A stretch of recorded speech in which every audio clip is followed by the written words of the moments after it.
I dropped it. I did. Chuck Jones was Roadrunner.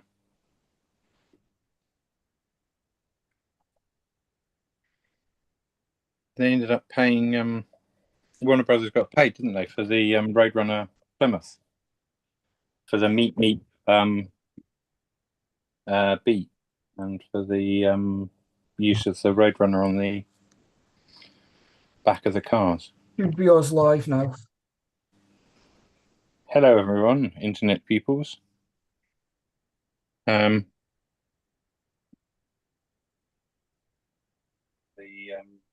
use of the Roadrunner on the. You're playing back, Ed. Oh. Ed's playing back. Oh. Yeah, I'm turning my volume down.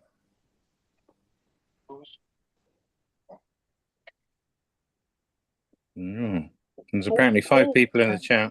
All 5 of us watching. Oh, one of us has just decided not going to watch. I'm not watching. Oh, yeah, You're not watching? That's why there's 4 of us watching. You're not watching? What a Jesus. If anyone's in chat yet, it's not come up with numbers.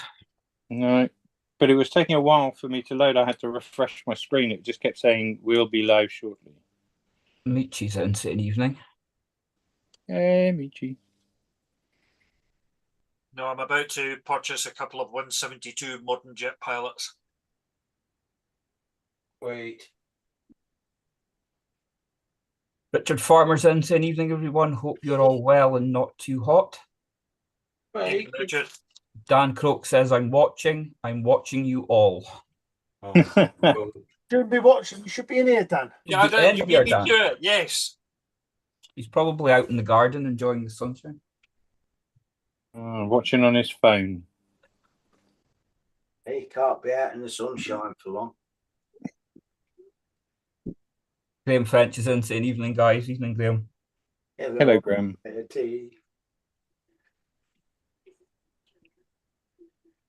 Incoming, what? Jamie. Jamie. Yeah. Incoming. Oh, nice. Have a look. Honest opinion, please. I know the buckle's not straight yet, but because that's only resting in place. All right, darling.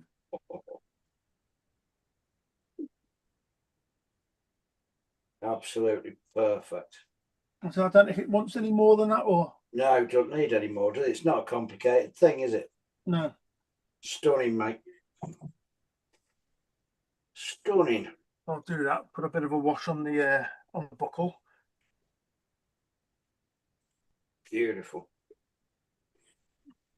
I've got it in there. The question is, can I get it back out? What is it? Tell the people of the internet what you're doing. Oh no, it's top secret. Can't be doing that. Oh mate. Can't give away his Telford stuff. No, God, no. Well, that's tell, but he has to tell people. Yeah, but a towel at Telford. Michi says she's sitting in the bedroom with a fan on. It's probably a good idea. You got a fan, Michi? Are they saying, we love you? You're the best. Dan says, I've just finished work and grandparenting, eating food, then I will be in after I think. It's always got awesome, man. After you think. Oh, we can get fun then. Luke's in saying, good evening, folks. Have a great stream. Evening. Hi, Luke. Hello, Luke. Again, why are you not in here? Well, question. How's it been back as like one of the working people of the world again? Just wondering if you're enjoying it. Oh, is Luke starting his new job? Yeah. Talking of workers, look, here's Shab's. Look. Yeah. Where have you disappeared to? I haven't seen you for a week. Not since Shab's or camp for ages. Yeah, since they've been away. Perhaps they've been corrupted when they were away. Perhaps. Right, you mean they've got into Lego? Potentially. Shameful. Gone on a whole, I don't know, 3D puzzle route or something. Maybe they've just been in awe of the new Star Wars film, and are just recovering from seeing. Has anybody seen it yet? They're not in the Dom and Andy 3 o'clock club, are they? Say again? They're not in the Dom and Andy 3 o'clock club, are they? It could be. It could be. Has Andy been in at 3 o'clock in the morning? Huh? They normally, Jeez. normally in early. Michi says, haha, small one that calls me mum is my biggest fan. Gallivanting around. Shab says, sorry guys, we came back from caravan on Tuesday, working rest of the week, and Have you had a Fran good time? has picked up a little cold. Oh, Oh, Oh, dear. he'll be happy then because he'll be on lem sips. It will. Yeah, well, he couldn't handle a big cold, could he? Let's be honest.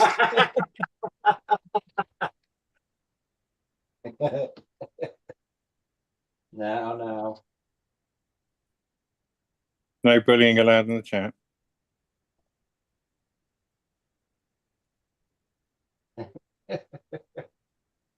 She says there's been a lot of gallivanting on the coast.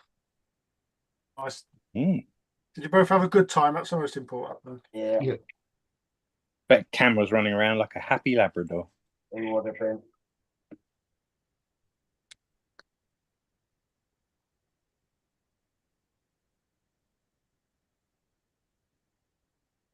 Stop barking.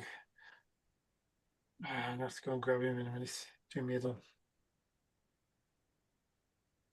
have been. Oh, me bits for the wash and cure station arrived. Yeah? Yeah, they were not delivered at Yeah. from the future. They were delivered at about 6 o'clock this evening. Well, I've got that to pull apart in a bit.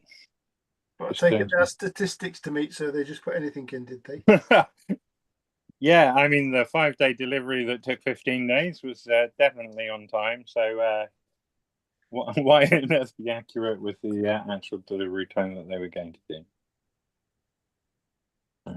The quality service, as always. Yeah, lay down. Go on. Mr. Millgate, Evening, master- gentlemen. Hello. master shipbuilder. And that was Apologies ship for my that- tardiness. and that was ship, I said, by the way. Oh, me boat. Yeah, just saying how you're a master shipbuilder. Master shipbuilder. Yeah, Not just a group expert, master shipbuilder. master, yeah. I was a master shipbuilder before Pete was. Oh, dear. Oh, I've seen No, your boat. It's some, can it?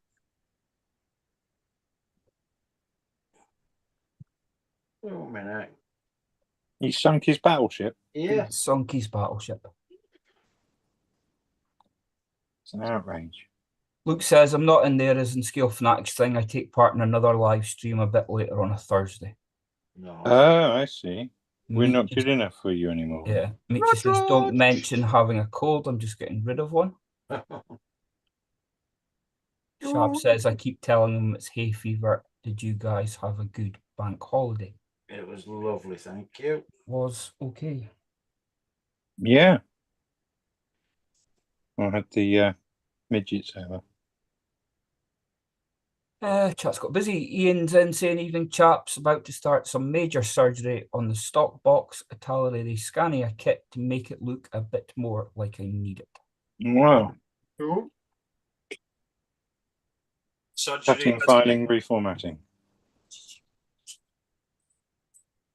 Graham McRobertson saying, hi Luke, well, guys, I had a week I would like to forget. Had fluid behind the kneecap, and then today a wee fall in the street, just another day as a stuntman. Oh, As long as they're paying you well for it, that's the important thing. Yeah. They filmed it properly as you was tumbling down. We need the views on the YouTubes. And we can send it to UB Frame for 500 quid. yeah.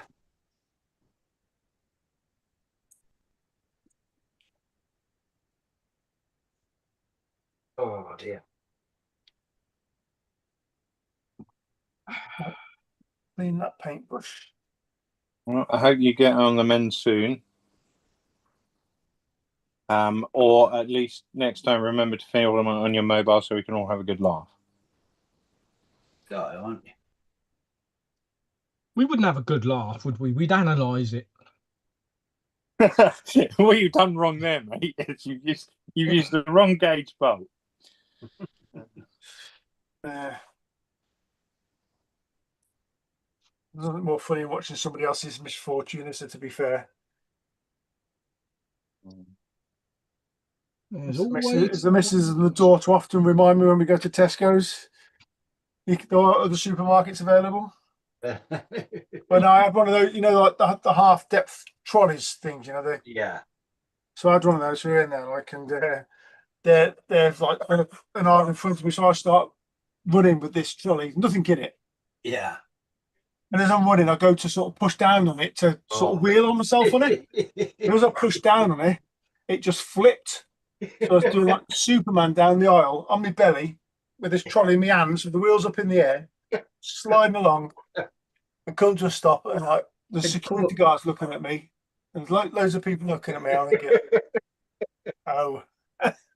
And this, ladies and gentlemen, is why he's been barred from every Tesco in the country. The missus and the daughter are rolling around on the floor laughing. I was going to say, I'm surprised Chloe didn't film it. No, John, they weren't quick enough for that, thankfully. They went to the security guard to ask if they could have the footage, though, but he wouldn't give it to them. Oh, yeah. I bet they was all having a giggle over it. Oh, God, yeah. Oh, right, everybody was. I just got up, pushed myself off, and carried on like nothing happened. Nothing to see here. Moving on. Graham says he's just the fall guy from the TV series. Shab says, haha, imagining that made me laugh, Al. Yeah. Oh, honestly, ask Chloe next time you see Chloe, Shab. You ask Chloe. Honestly, it's funny. It was funny. If you're the fall guy from the TV series, does that mean that you've got a Ford F50 pickup? Oh. And bionic arms and legs. No, that was $1 $6 million man. It's the same guy. Steve Austin. Steve Rogers, wasn't it? No, Steve it's Austin, right? Steve Thank Austin. you, Mark. I'm glad somebody picked up on it. Well, not all of us are as old as Matchbox you. when I was a kid. Steve Austin was the Bionic Man, but I can't remember what the full guy was called. The Fall Guy? In the remake of it's Lee not Majors good. when he was out, right? Yeah. Lee Majors. No. Lee Majors played the Fall Guy. No, Lee Lee Majors Majors is played the it. name of the actor. Yeah, but what was his character name? Colt Seavers. Colt Seavers, that's it. Yeah. Well done. I watched the remake of it the other week. It's 2 hours of my life I won't get back. I always got TJ Hooker and the Fall Guy confused. Oh. I think it was the truck. What, as opposed to the police car? How'd you get them two confused, Ed? TJ Hooker had a truck. He was a policeman, wasn't He was a cop, but he was not a uniform cop, was he? Wasn't he? he? Well, I thought he was in a uniform. I thought he had a patrol car. I I could thought be he had wrong. a truck. I could be wrong. I'm not, but I could be. Let's settle it. Colt Seavers.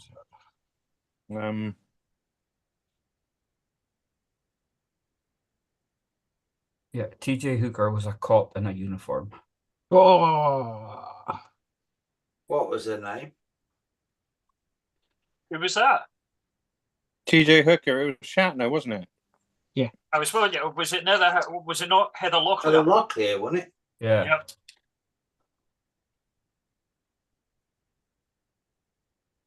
That's the one. Do you know who was always a really nice looking lassie? I had to get it laminated. Was What? the mechanic, the female mechanic from Knight Rider, Bonnie. I have no idea what her name is, but she was always pretty hot looking. You had a thing for big 80s hair. You do know Mitch is watching this, don't you, Mark? The argument is look but don't touch. Not really the right conversation for us to be having, though, live on Tinterweb. No.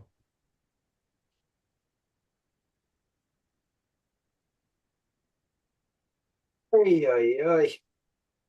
Hey, hey, hey. I don't know. I think he might look quite good with sort of 80s big hair. He'd go with a beard. Well, he's What's got a mullet everybody in already. chat working on? I almost want to Photoshop a picture of Mark now with 80s big hair. Could have one. Graham says, watch the remake of Starsky and Hutch, a load of mints. Yeah, I think it would be. Ugh. Not And looking forward to the remake of Highlander. Sid in saying, evening, gents. Hey, Sid. Even If said, there can be only one, why are they remaking it? no, it's just, I mean, they've already started filming up here and all the rest of it, but I just like, sorry. But didn't they do Highlander 2 and Highlander 3 and then the whole TV series as well? Which kind of ruined the whole there can be only one if there are actually many of them. Which is why I only ever watched the one. I didn't watch the rest. They are also remaking Baywatch. I saw recently. Remaking Baywatch. Yes, rebooting. Oh. That does my stomach the world of good. They did one of them already, didn't they? Yeah, but I think they're trying to make it more Film and then a TV serious than. I'm saying that obviously. I think they're trying to make it more dramatic than maybe the previous one, which was a bit more Dun, dun, dun, dun, dun. based in fromage. I thought it was in California. Yeah, fromage, California. Mahusive fromage, California.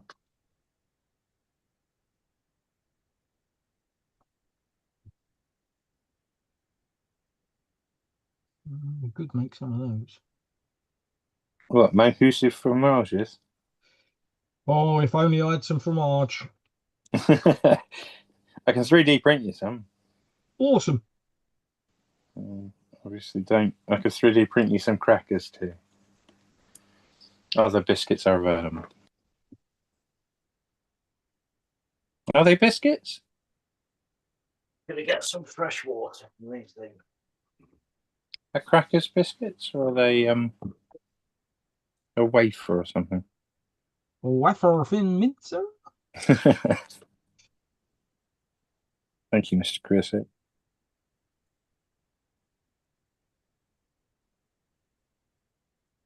D34s. D34s. We're going in with the D34s. For a boat? Oh yeah. Yeah, there's a couple of D34s on me boat here. Really? Yes.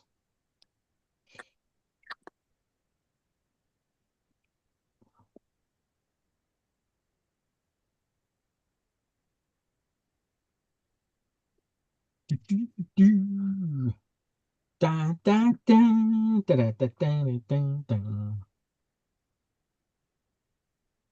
What's everybody in chat working on?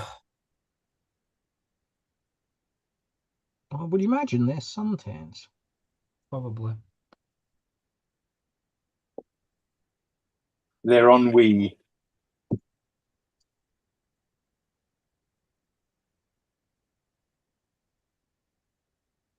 Well, pick the car up at about 4:30. It's 28.5 degrees. That's quite warm. Yeah, it was. I wilted away to nothing on the walk down there. Was that outside or inside the car? That was outside. That was outside. Oh, okay. On the walk down, you mean? Rather Yes. than. Yeah. On the walk down, and then the temperature on the car on the drive back.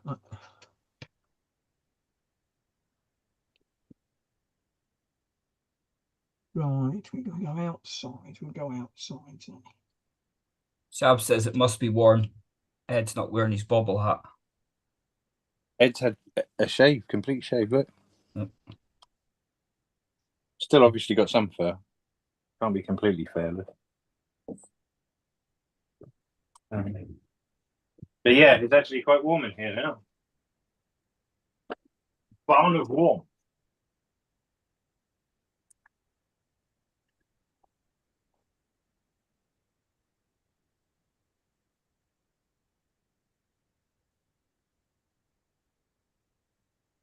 I think it disturbed Ali earlier because he actually saw that I had head. Yeah. Head. Where's Camden Shabs? Has he tucked up in bed, is he? He'll be on his lamb sips. Not the time to wrap yourself up in a duvet. The last few days. Blimey.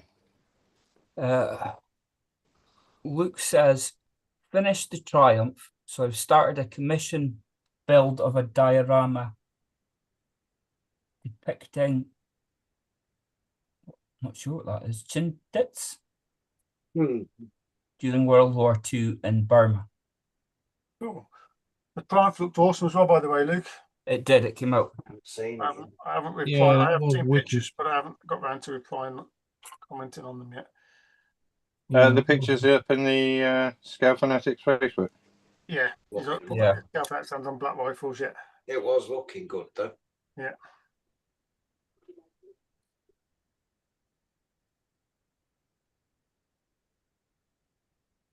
I'll have a butcher's in a second. Richard says he's making slow progress on the McLaren M8A, lots of filling and sanding. Got the paint for it and some rivets from Quinta Studio.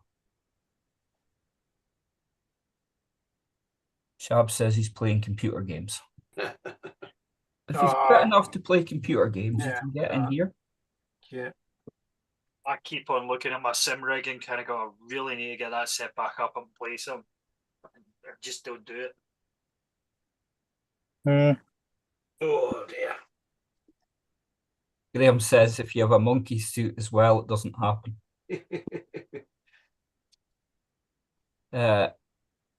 Luke saying cheers, guys. No, look, it actually sent me down a rabbit hole looking at Tal'Rere 1.9 kits the other day. Which one did you buy? I haven't yet. Oh, what are you eyeing up? Okay, which ones have you got on the list? I quite like the two Dakar rally ones, the Yamaha and the, I can't remember what the other one is, like scrambler style. Yeah, they're the Dakar bikes, aren't they? Yeah.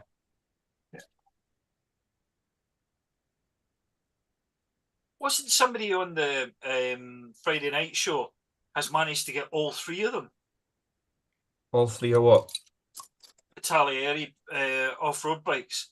It might be. Is it?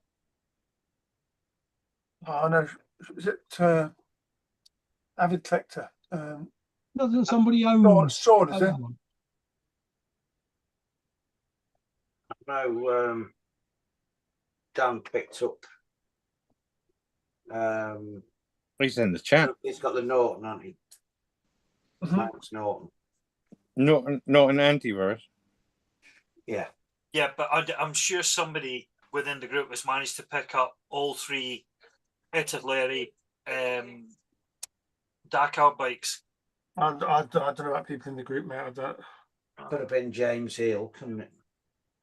Could be James. But then again, it wouldn't surprise me if it was Richard Farmer. Richard, was it you?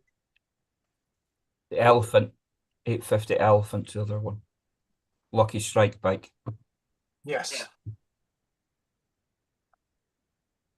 Do you want to do the Norton? But I think someone does a spoked wheel for it, don't they? Do. Yeah. Yeah, if you go on eBay, you can get spoke wheel sets for all of them.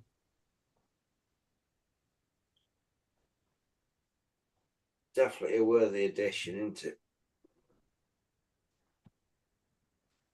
Graham said, no, read that one. Shabs is laughing at us. Graham says, if you have a figure, aka Steve McQueen, and do a dio from the film Great Escape. And Luke says, I have them all in my stash. I take that's all the 1.9 bikes.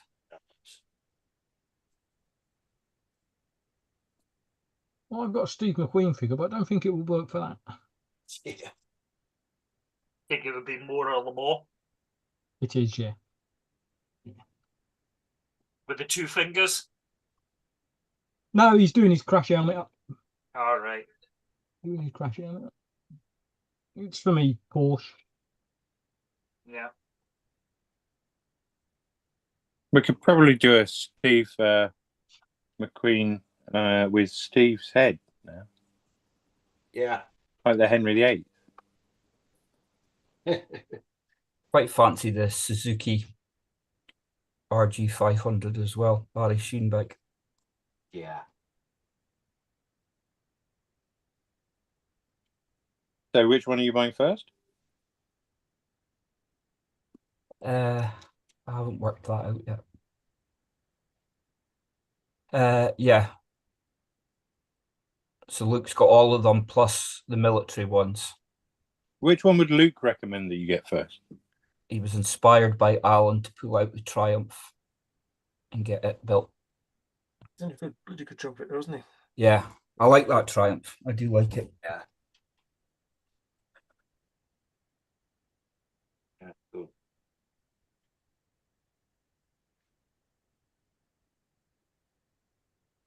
I built the RG500 many, many years ago when I was a young lad.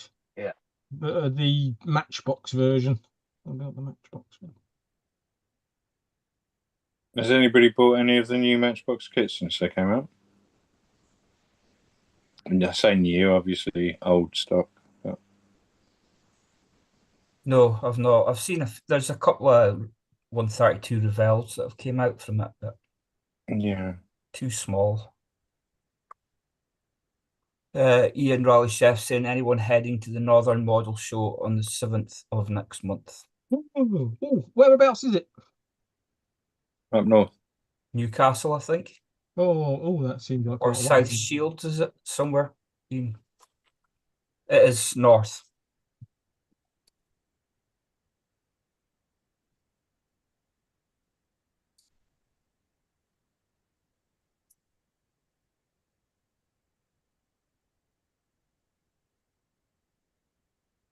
Right, D32s, D36, I'm certainly not. Very unlikely.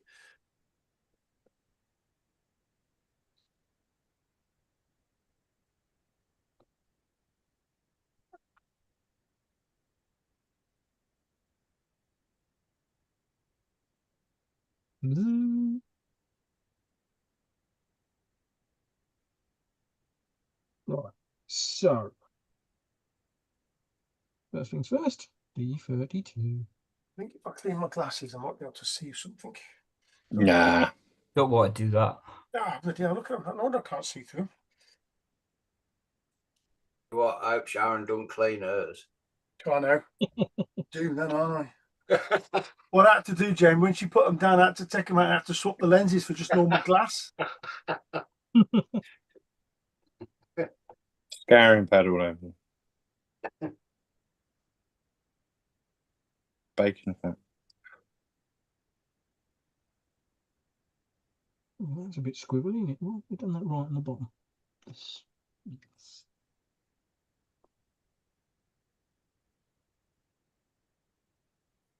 Oh, it's like HD. HD, I say. HD. Luke says the Triumph and the Harley are old Esky tools. The German military ones are Protar and the rest are Ataleri's own ones.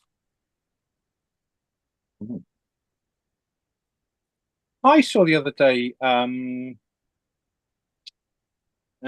SE Ferrari 250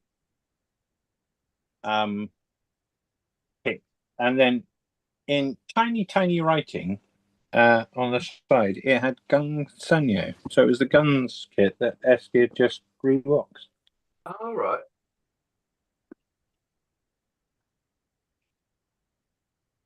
Come down, Rog. Hey, you're gonna park up, mate. It was going for about 50 quid as opposed to the guns kit going for about 90. Yeah.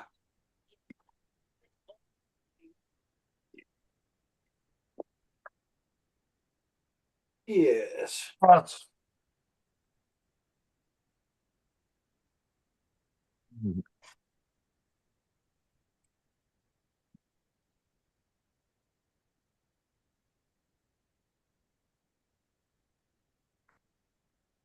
32 as well.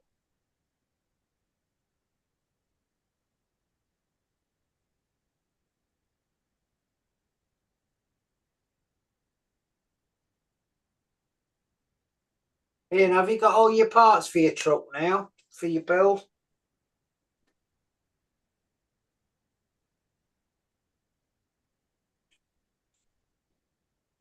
Oh, it's so warm in here. My chocolate's actually melting. Oh, man. Oh, the snacks are available. That wouldn't be one for hot chocolate now, would it? It's not singing I Can Believe in Miracles, no.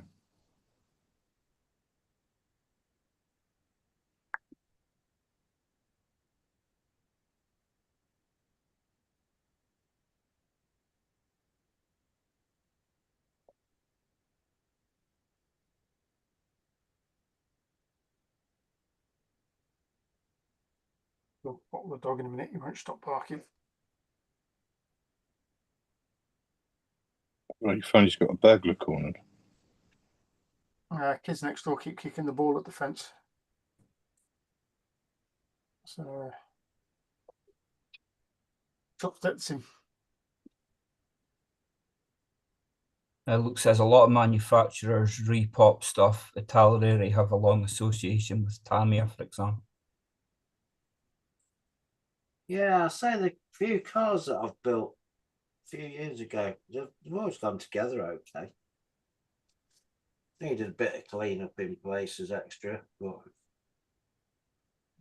I can't complain about them, to be fair.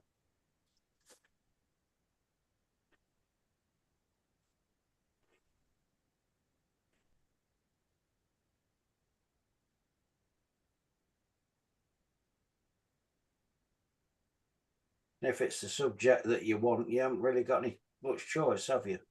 No. To be fair, anything's buildable, isn't it? If you put the time in, that's the... Yeah. But it's a case of building it rather than making it a lot of the time. Hmm.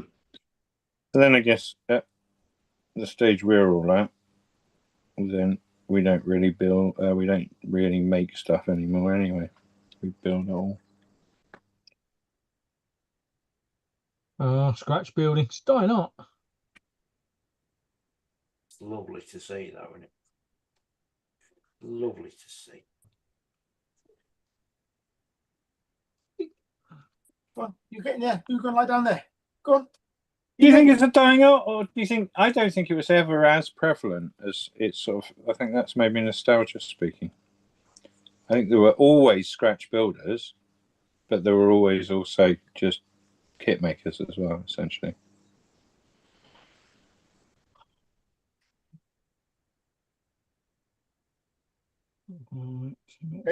Or do you think it's got a better, closer tradition to sort of traditional sort of toy maker type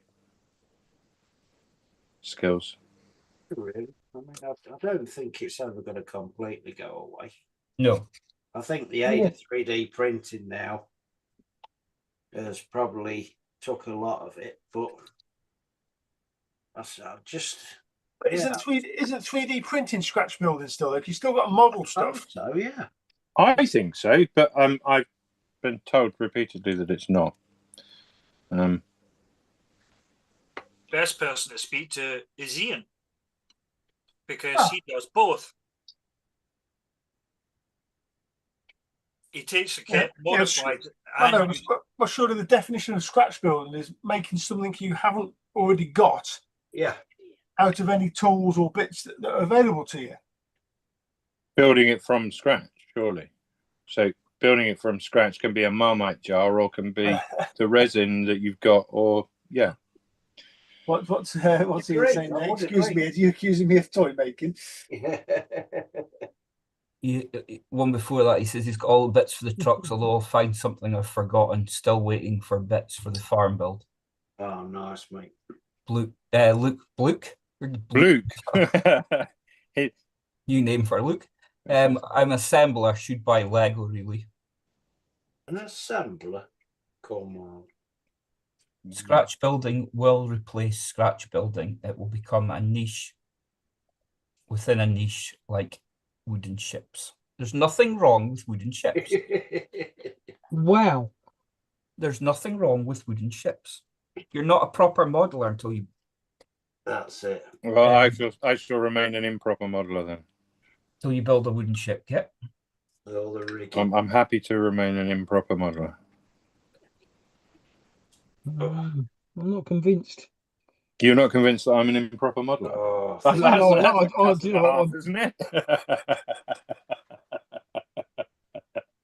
I think there'll be one in the future, won't there? Can see Oh, I it. don't know. Might take you 2 days, but I can see it. What, a wooden one? Yeah. Not happening. I respect everybody that builds ships, but I have absolutely no interest in building You know, no, I personally think, Jamie, it'd take Ed 3 days. Yeah. There's I no don't way think- you I could don't- get I a don't ship think he's built in I don't think 3 he's days. capable of building one in 2 days. This feels like you're trying to just bait me into building a ship, and I'm afraid that it's not going to happen. Well, certainly not in 2 days. Here's the Morgan so far. Luke says 3D printing is scratch building in his opinion. I would say so if the likes of Ed and Al that are CADing the stuff and then printing it. Those of us that can't really CAD. Ultimately, you're creating something that wasn't there, aren't you? Yeah, it's using whatever skill sets you have, isn't it? I mean, the best way that works for you. Surely. Are you still taking stuff that is 3D printed, even if you don't have the skills to CAD it up, say that Alan has, or my amateur skills to do it, and then you're still filing, shaping, bending, folding, spindling, mutilating it into place, right? You're still taking something which may not be. They may be, I don't know, two 30Z wheels that have been printed, but you've stuck them on a Mini or something. If you're repurposing that thing for something else, if you're putting a body kit on something that's, a wide body kit for a Super or something like that, then it's still, even if you just printed it and you haven't designed it yourself, then you're still making some kind of new thing that otherwise wouldn't exist. Ian says, not always, Luke. I find on some occasions it is quicker and easier to scratch build than CAD design and print. Absolutely. I think I certainly found early on that everything, to a hammer, everything's a nail. And you end up designing far too many things. And then you suddenly go, oh, right, okay. Actually, I could have just made that in 5 seconds if I'd done it as a scratch build. Some of the Kado racers that I've built over the years, spending hours trying to count out triangular noses and things like that. And then realizing that I could just use plastic card and that would actually give me exactly the same effect and be a lot quicker.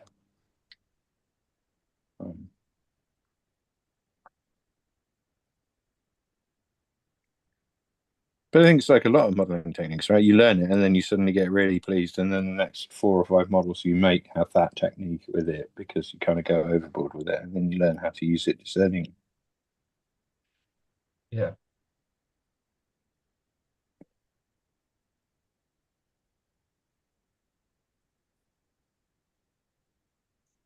I remember learning the cling film trick for the crushed carbon. And then the next sort of 2 or 3 builds I had were all crushed carbon, and then it was kind of, oh, okay. It's kind of a bit played out now. I think it's obviously it's always going to have its place, isn't it? Always going to have its place. I think as well, the more you model, the more you get used to doing kits, you see where you can add bits and pieces in or change them to be more lifelike. Yeah.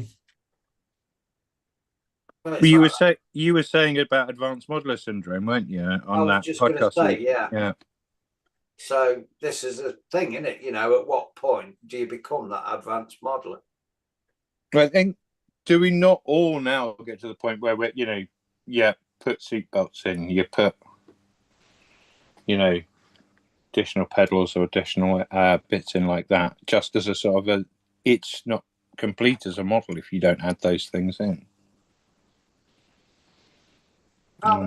It just depends. I think it's like how far you want to go and what you want to get out of the model itself, isn't it? Really, I suppose.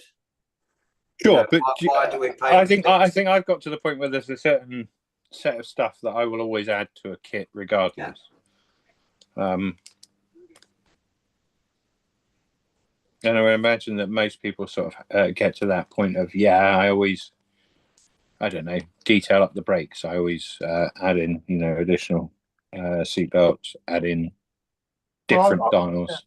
Yeah. I've decided the next kit that I build, I'm going to try my hardest to do an out-of-the-box build. Oh, yeah. I'm going to try. Yeah, but you haven't decided what you're going to build yet, have you? I love your delusion, and I celebrate that with you. I think I've got more chance of stepping out at a film premiere in Elizabeth Hurley's famous dress than you have of building an out-of-the-box build. In fact, I'll wear it to Telford if you manage to. You can see it probably with that plane, Al. Say again. I said I can probably see it with that plane or something like that. Yeah, I couldn't see you doing an RFH kit or something with. Like the 019, I mean, there's not, there's not going to be much to add to that because it is what it is. You know what I mean? It's all the important carbons there and that sort of stuff. Yeah, but just the important carbon won't be sufficient for you. Yeah, I think I'm quite safe. I'm not going to have to wear an Elizabeth Hurley dress. No. Thank God. I don't know. I've got the figure for it. Obviously not got the bike race for it. Luke says it's not a debate I'm getting into again. We will see where 3D printing is in a decade's time. Someone has designed and printed their own bits off of kits, then it's scratch building. Yeah. Yeah.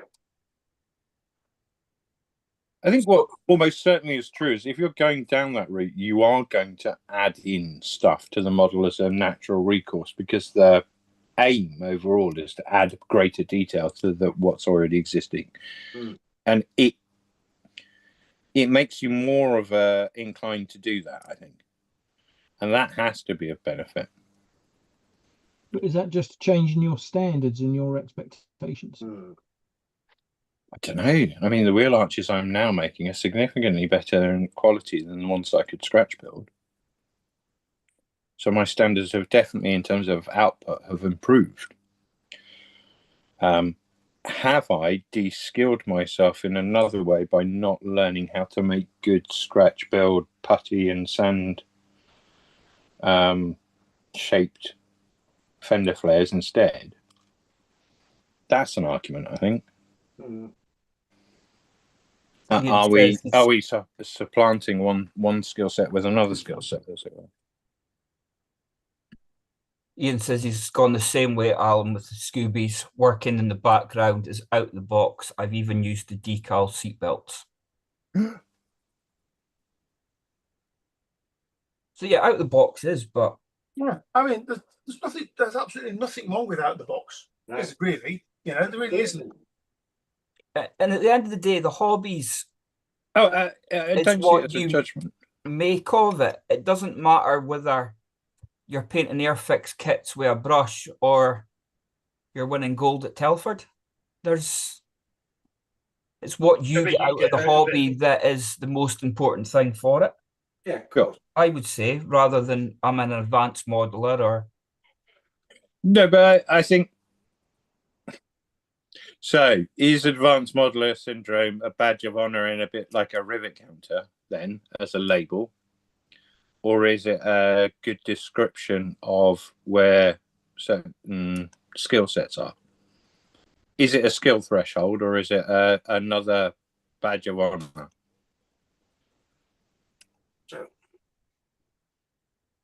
That's quite a complicated question. I reckon Dan would know the answer to that one. What's that? He should definitely answer it. What's that then? What's the question? We're talking about advanced modeler syndrome and whether it's a badge of honor or whether it's a skill description. So is it like a rivet counter where people pride themselves in that I am an advanced, I am a professional, that kind of thing? Or is it more a description of where your skill set is at that time? Well, it's kind of whatever you want it to be because it's not actually a thing. It's an abstract concept, so you can decide whatever you want it to mean. You can go, I'm an advanced modeler, as in I think I have advanced modeling skills and can do a better job than other people, or I can. So choose is it a whatever comparison thing where you're saying I can do a better job than other people? Or Well, is you it... could. That could be one definition, but you can make it whatever definition you want. There's no dictionary of modeling terms that makes it anything, so it can be whatever you want it to be. Yeah. Yeah. Yeah. See, I told you we'd have the right answer. Yeah. But I like it. Yeah, I kind of get the premise of the question from what Jamie posted the other day. I think there is there's a huge landscape of definitions for it. Is it, someone who goes that extra mile, someone who can't let a level of detail go. Oh, evening, Alan, by the way. I knew it was coming. See that? Yeah. Or someone who buys all the photo etch extras they need and, builds up their model and then cuts it in half. Evening, Peter, by the way. Don't need. Or the Good evening. I don't know, the person who builds a model a day. Evening, Ed. I've been building virtual models in 3D recently. Excellent. And they're not even for me. Excellent. You see, you could get into an alternate debate about whether the skills like that are considered scratch building. That was kind of the debate. Is 3D building scratch building if you CAD it yourself rather than buy the file? I would argue yes. But there's I've lots always of- said it is. I've Okay. been told in many scratch building competitions it isn't. I'm going to add another twist on that then. So you say that if you buy the file and print it and use it, that's not scratchable. Okay, so you go and you buy some Top Studio detail parts that aren't for any particular kit, but they're just, screws or hoses or whatever. So you add that to a model. Is that then not scratch building because you're adding the detail? No, it's detailing. Yeah. Mm. Scratch building to me is, I've got this wood. Something that didn't exist. Yeah. So I'm going to take this bit of wood and I'm going to make it into concrete blocks. To me, that's scratch building because you're making something from scratch. Yeah. Using one raw material. If I sat here with a blank virtual Fusion 360 page and I decide I need to mock up some, whatever it is, some Undercarriage. reservoir, some tank, some accumulator for a hydraulic system, say, and I sketch it up in a virtual sense, in a digital sense, and then get my printer to print it for me. I think that is a modern equivalent of scratch building a plastic card and whittling from wood. Yeah. Because there would have been a time where someone using plastic card, you'd have modelers go, well, why are you not whittling it from wood? That's what real modelers do. Yeah. Plastic kits, that's modern newfangled stuff for the kids. Wood whittling was all the rage back in the... So do you think it's that is almost a form of gatekeeping within it? It can be a little bit for some people, yeah. Yeah, and it can be a way of people kind of go, well, I'm not going to do 3D modeling because I don't understand it and I fear it. Therefore, I'm just going to call it not scratch building that I like doing. I know so I did the brakes. I was doing the brakes on the MP44 recently, and I wanted to add the brake lines, but I didn't have any hose connectors for the hydraulic hoses. They're fairly small. I thought I'll just scratch build them, a bit of plastic tube and some brass rod, basically cut them to shape, drill them out, put the brass rod in, and I can mount the tube to it. Now, if I had a 3D printer, I probably would have done that in CAD and printed them. But I don't have a 3D printer that would get parts that small. So I thought, well, it's just as easy to make 6 parts by hand. So I think they're equivalent skill sets. Yeah. I Sid think says out of the box and third party add-ons is a personal choice. I make my mind up when I open the box. Yeah, yeah. Normally, I make my mind to put the lid back on, but you know. Richard says, I suppose budget comes into it too. Just throwing everything aftermarket at a kit doesn't mean it's going to look any better than a well-built out of the box kit. Yeah. And Hugh's in saying evening all. evening all, Hugh. You're all right, mate.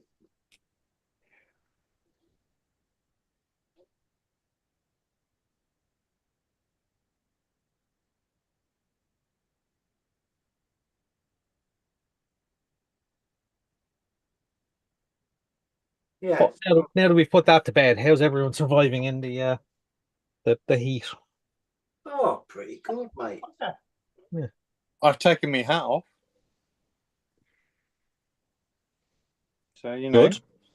Good. Scared Ellie half to death by showing on the top of my head. We thought we had a new person joining the hangout, but Yeah, turned out it was just dead. I'm going to show you. I'm now in summer beard mode. Drop top for the summer. Oh.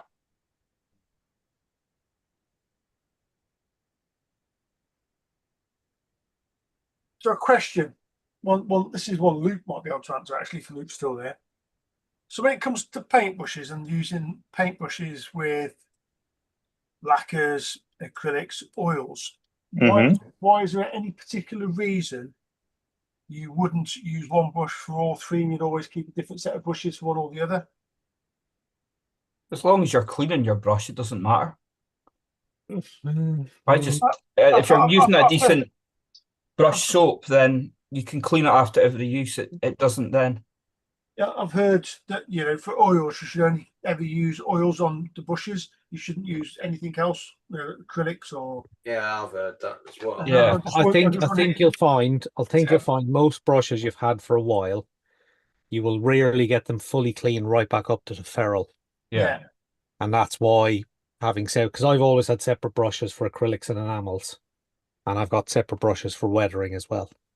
Because if you use them a lot, as rigorous as you can be with cleaning, because you can make exactly the same argument about why would you use different airbrushes for different, you know, for clear coat and colors. Yeah, with metallics and stuff. Well, it's metallic flakes, isn't it? More than anything, isn't it? And that with airbrushes, but yeah. How many airbrushes do you have? Yeah. But I think again that 6. Yeah, there's a. So how many types of paint do you spray? 3. Really? So you've got one for each type of paint plus a spare. Well, no. I spray the. So I spray. Obviously, the majority of the stuff I spray is the lacquers, whether it's Mr. Colour or Tamiya. Then I've got the Tamiya acrylics, and then I've got the extreme metals, which are enamel based. So that's 3 airbrushes required. But you know, I don't use a different airbrush for my acrylics or my lacquers or my enamels. I use a different airbrush if it's a metallic or a solid colour. You need a 6-way airbrush holder down. That's what you need. You could CAD one up, couldn't you, Alan? Yeah, I've already got one. So here's my 6. I've got one for just for 2K clear. I've got one for metallics, which generally is lacquers, but I will put acrylic metallics in it as well. I've got one for acrylic primers. And I've got one that I've been using for just acrylics. And then I've got one for lacquer colors, and then one detail with a tiny little needle in it, which I use acrylics or lacquers in. And that works for me. Bloody hell. I would say scratch building is actually making a part out of a blank piece of material, not buying thin wire tube and cutting it to length. Now, that's advanced modelling when you've got more airbrushes than bloody... But the thing is, I did make. Hang on. Can I just say something? I thought Jamie was going to steer then towards Luke's haircut then, but he obviously didn't. I couldn't type quick enough to answer the question, Alan. So, So I've only got like 5 minutes or so. But the reason that it's recommended that you use different brushes, and Dan's absolutely right, it doesn't matter how well you think you've cleaned a brush. yeah, It's never the difference between an airbrush and a paintbrush. If you're using expensive brushes like Kolinsky Sable, that sort of stuff, Yeah. that's a natural fiber. yeah. So Whereas an airbrush is metal. Yeah. So So it absorbs the medium. Will react differently to chemicals. Yeah. So that's why it's always recommended, because it doesn't matter how well you think you've cleaned a paintbrush. Yeah. Once you've used it once, particularly with sort of enamels, lacquers, it's not clean ever again. Yeah. And that's why it's always recommended with natural brushes to change them depending on what medium you're using. Yeah, yeah. Does that make sense? No, it does make sense. Yeah, it does. Good. Good. So basically, saying I've got to get myself another set of brushes now. Yeah, and the problem is if you're using synthetic brushes, which you'll be fine, particularly now, they're much better than they ever were for sort of acrylics and washes and oils and that sort of stuff. They'll be absolutely fine. Yeah. But when you start using synthetic brushes with things like lacquers, Yeah, well, I very rarely hand paint lacquers because they then just all of a sudden you damage the brush real quick. Yeah. Right. Because obviously the chemical compound of that paint is a lot harsher. Yeah. And it doesn't like synthetic fibers all that much. Yeah. Good. Right, I'm off. Nice to see you. How's work going anyway? All good, yeah? Second, mate. You all right? Going? Yeah, all good. Yeah, it's Awesome. I mean, in comparison to what I'm used to, it's easy money. Yeah. I haven't even have to leave the house. Do you know what I mean? So, yeah, it's Awesome. easy money. All right, I'll catch you all later. Have a good See you in a show. bit. By the way, Luke, just one question. Yeah. Is the barber still alive? But say that again. Is the barber still alive? The barber? I'd do it myself, mate. It's looking good. So the answer to that question would be yes, because I'm still breathing. Right, see you later. See you later. Yeah. Take it Enjoy easy. the pod. Oh dear. He's had his ears lowered. He has. Where have we got to, chat? Luke says paintbrushes are never absolutely clean after their use, but hey, quality brushes last donkey's years. Yeah. I mean, I don't know what you guys use for oils, but certainly I found that if you're using sort of the linseed oil to clean up oils, then that does not mix well with other stuff. No. Even Sansador doesn't mix well with others.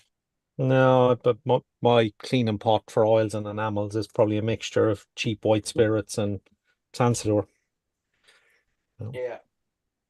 But then for the amount of times I mainly use them just for weathering, so I'm not too worried about a little bit of cross-contamination. Oh dear. Scoopy. What's it doing here?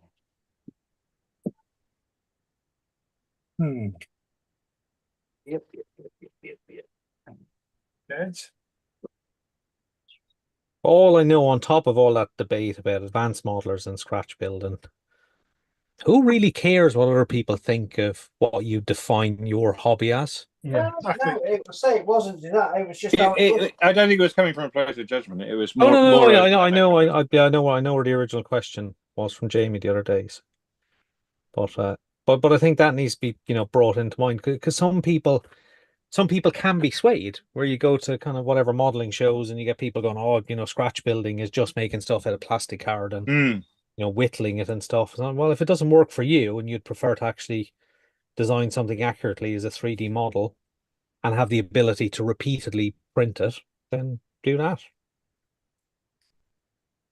If you solely want to design and print 3D models and that's it, do that. if you want to spend a fortune on a box of scrap metal. Sorry, if you want to buy Model Factory Hero kits. You got it. You Other better boxes believe of scrap metal are available.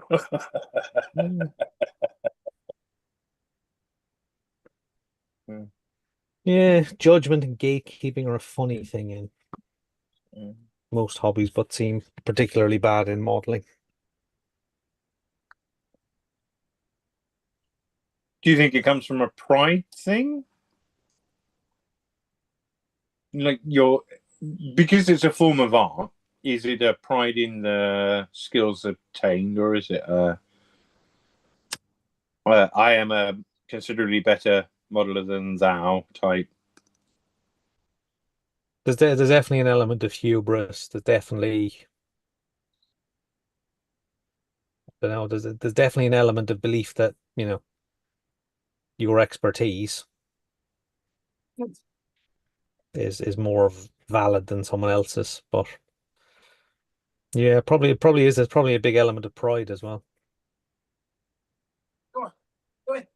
Go on. Do you think it would be, if you're a stonemason, for argument's sake, then you sort of become a master stonemason, etc., and there is almost a deference paid to that as a set of skill sets. You have done X amount of years, you have this amount of skill, you can work the stone in this kind of way and everything else. Do you think it's an echo of that type of mastery of art? Probably, but then, you know, I guess the difficulty in the hobby world is that there's no absolute measure of what, you know, to coin a phrase, what an expert modeler is or an advanced modeler is. So you get There's no varying essentially that definitions. no master Yeah. craftsman type. Yeah. Whereas you could argue that in a, you know, in a craft-based system, or in, you know, there kind of is some set of criteria that would typically, normally years of service, shall we say, which would entitle someone to consider themselves proficient. You know, I've been my current employer for 27 years. One might argue I could be considered proficient. Some might argue I'm probably not. But they've not found out yet, so, you know, they still pay me. And that's the main thing. Exactly. Ian says scratch building an exact replica of a truck, subject, use whatever medium works for you to get the desired result. Bang on. So yeah. And Hugh's saying another thing I've learned was constant airbrush stripping down to clean them is not needed. It's a folly, really. Oh, that I would Keep definitely it clean agree. enough. Yeah, you don't need to strip it all the time. Yeah. Paint only goes in the cup and out the front end. Why you need to break down the back end of it, unless you've got a leak, which is maybe a different problem. I tend to find sort of every fifth model I'm having to strip mine down. Having to or choosing to, Ed? The flow build up gets to a point where essentially there is a little bit of crud building up at the back of the needle, and it's meaning that the nozzle's getting slightly less able to fire hose, not fire hose, but essentially the flow goes weaker. So you have to turn up the air pressure. I appreciate that I make significantly more models than most people, and so most people will probably never experience it. But no, but every 6 months on my most used airbrushes, maybe 3 or 4 months on the primer one. I'll kind of go, it's not spraying as well. I'll strip out the front end. It's noticeable. I think it's not essential, but it's noticeable. Yeah. Yeah, and maybe a little bit more rigorous on my kind of end of spray clean. How much I flush through could maybe improve it, but I think there's always that moment where you put the airbrush down for 5 seconds because you need to transfer something to the dehydrator, or you need to, you know, just move something away into a dust-free area or wherever it is, and it can be at the wrong point of the flash point of the paint that's left in the cup and everything else, and those tiny little bits just end up drying around the needle, the back of the needle, or in the Yeah, bottoms there's of always a if you spray all the paint through. But look at it this way: when you pour your thinners into your cup, a lot of the time, particularly with acrylics anyway, you have to agitate the paint in the cup. Yeah. You will get a boundary layer of paint that will begin to cure. So Yeah. And if you completely empty the cup by spraying all the paint out, the inside of that kind of very end of the bore will pick up a little bit of paint, which not every element of that will get cleaned by acrylic thinners or cleaner. Lacquers, that's less of a problem because they tend to, gun cleaner tends to actually remove most dried on paints. So we've got a question from Richard. He's got some rivets for the McLaren build, but they're just the head of the rivets, not the drill hole type. What would you recommend to get them stuck down? What are they going on? These McLaren.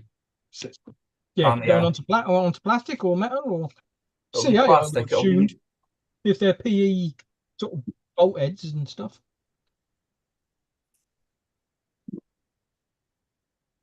My favorite two methods are AK Crystal Magic. It's a really good glue. Or clear varnish. Anybody else? Is it the M8 he's building? Yeah, the 118 scale one. Oh yeah, yeah. Yeah, it's going to be plastic then. So yeah, I mean, if they're body colored, then obviously it doesn't really matter what you glue them down with.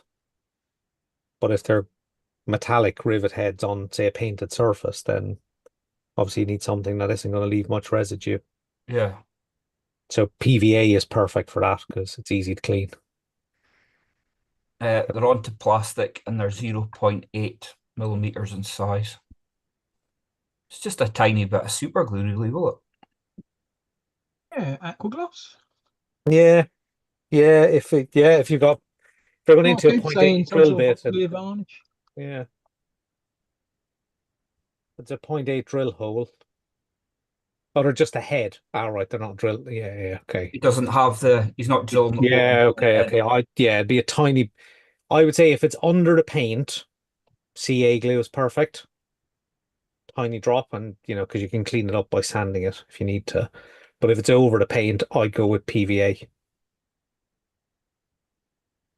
personally, because you can clean up the excess. Yeah.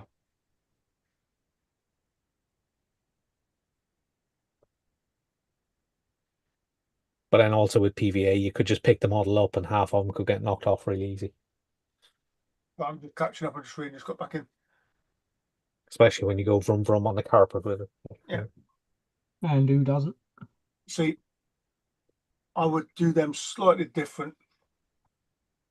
I would put them in place and then with super thin CH, touch the edge of the rivet and it'll capillary straight underneath into place. That's the way I'd do it. What, even on top of your painted finish? Not on top of a painted finish now. Yeah. Like if it's on top of a painted finish, oh god, yeah, and it's got to sit on top. It's going to have to be, like I say, PVA down, I suppose.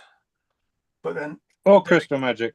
Crystal Magic really is great stuff if you can get hold of it. Yeah, but I mean, he's got a needle applicator as well, which it's just like yeah. But again,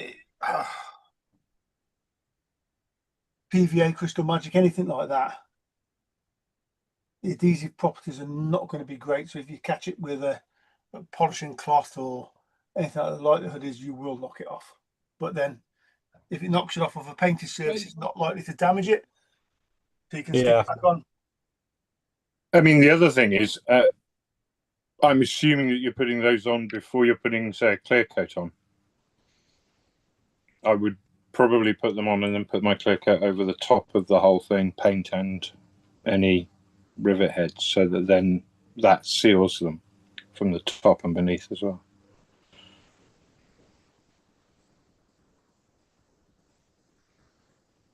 Getting close. It's getting close. Norton, hold So, it up to the camera so the people can see it. getting close. Beautiful. Getting close. Looking good, mate, isn't it? You'd never know that he bought that. No, What you got to do now, dude? I got a stand and the spring for the stand, which I need to paint. It's the wrong colour. Stand and deliver. Brilliant. And then decide if I'm happy with it or whether I'm going to throw it all in a pot of acetone and start again. Are you happy with it? Couple of things I wish I'd done different. Enough to make you already be opening the lid of the acetone? Yeah, I've got 5 litres there. Is there any reason why you would continue if it's already falling I down? might change my mind. I'll sleep on it. I might change my mind, you see. Who says we make a rod for our own back with micro detail? Yeah, I would say that as well. And Richard says they're going on first and painted later, so definitely thin super glue. Yeah, Yeah. Thin CA is the winner every time. Yeah. So the super thin CA, because you use normal CA, it'll leave lumps and bumps everywhere as well.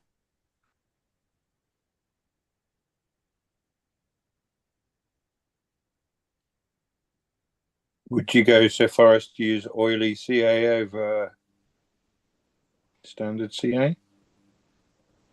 So flexible CA rather than... Well, no, you don't really want them to move, do you? So I just use normal, super thin CA, and then obviously a decent applicator to put it on with, so that you're not putting loads on. You don't want to flood it. You just want to put enough on. There was a tool called a glue looper, I think. Yeah, I've seen that. I mean, I've used various things over the years. Bloody toothpicks, bloody pins in. I've got, like, if I need to use a lot, I've got a pin like in a pin vise. I was gonna say, what's your latest discovery? I'm using watch oilers, is what I'm using at the moment. They come in various sizes, quite small little things. On the with me lights, you can see the little watch oilers, and they have quite like Down a bit. little flat on the ends. They come in various sizes, so they just hold enough glue on the end just to touch down on things. There's various ones. I think these ones, I can't remember how much these were, about 12 quid, I think, for a set of 4. And they from Spamazon and other such. Yes. I mean, they're readily available. Yeah, but watch oilers. I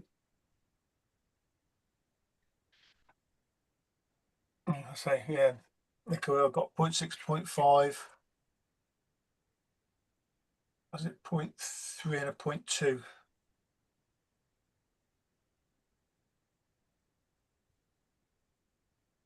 But yeah, I'm finding them I'm really liking them, to be fair. You get some with Scale Fanatics logos on the side, and we can sell them for 12 quid each.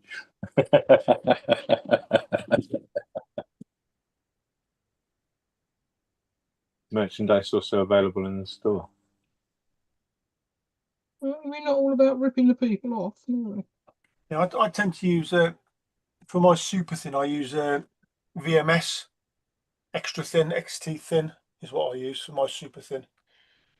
But it's really good because it is very. It's like thin as it's really thin.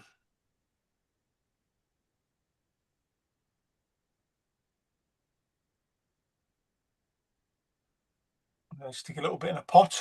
Michi says she's back. Hugh says Flexi CA is thick. Screw fixed your brilliant ultra thin CE.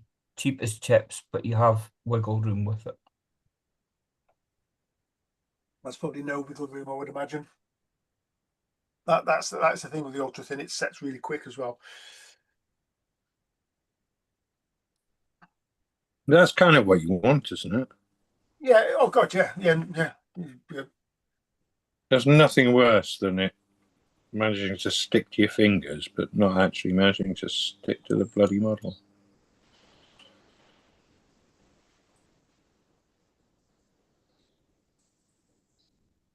Any tabs open tonight? Right, got that one. Got that one. Yeah. Are we keeping you up, sir?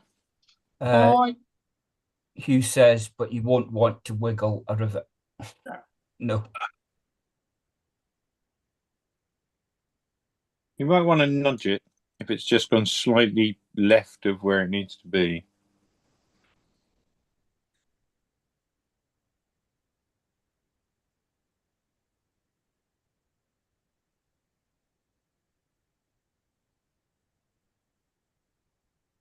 Beijing. And we've now got a face on the Morgan. Cool. It's a happy face. Yeah, it looks kind of happy. Ah, cool. What kit is that? This particular kit is the Iceman Collections print of the Ollie Wiesel 3D Morgan. Oh, that's the one with the wire wheels, isn't it? This one's got the steel wheels on it. Oh, he's not done it right then, has he? Well, he provides it with both the wire wheels. Oh, so he covers it. That's all right. And the steel wheels, but this your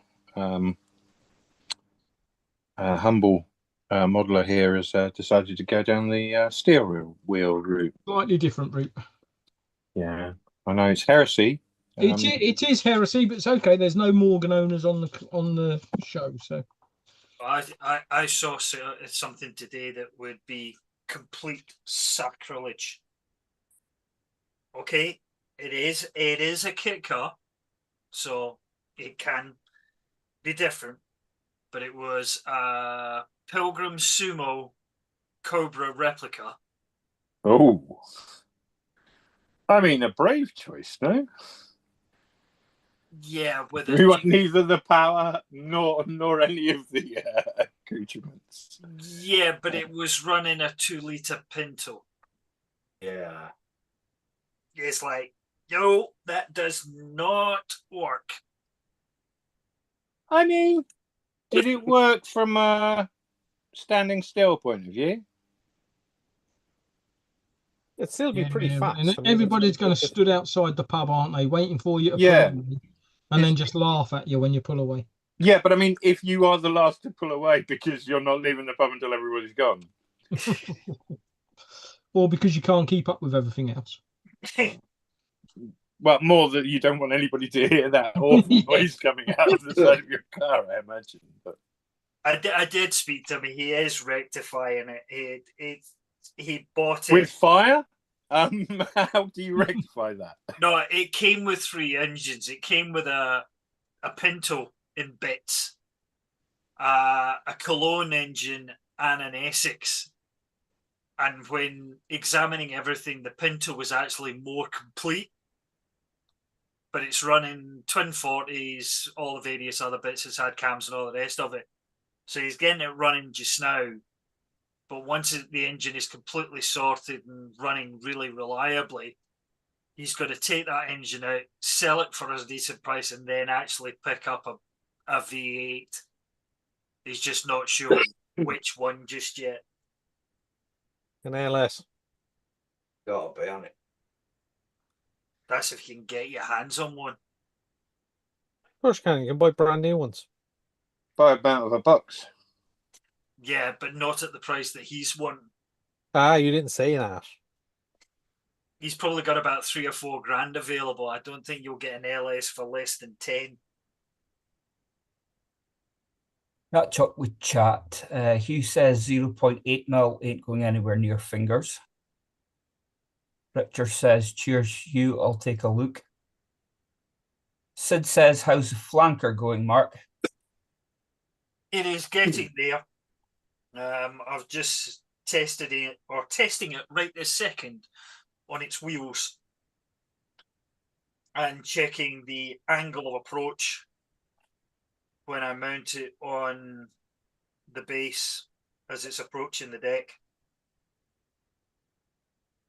There you go. There's a guy in the UK sells LS engines. Nice. Go on, how much?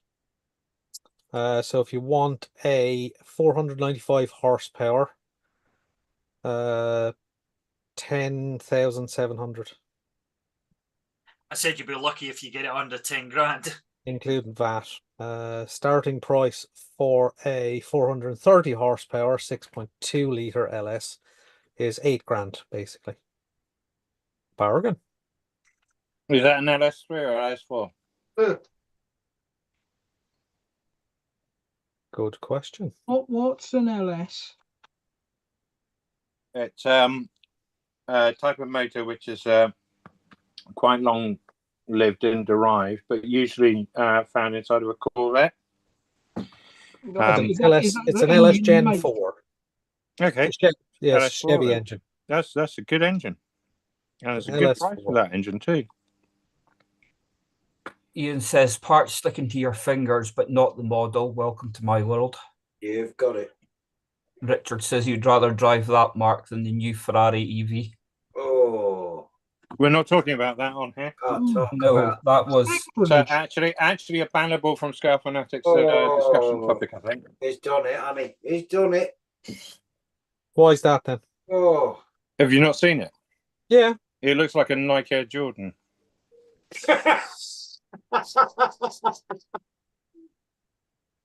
Seriously, I've had dreams about that fucking car. Richard, I would agree with you. I wouldn't Language. go anywhere near an electric Ferrari either. Yeah. It's not the prettiest of things, is it? It's interesting looking.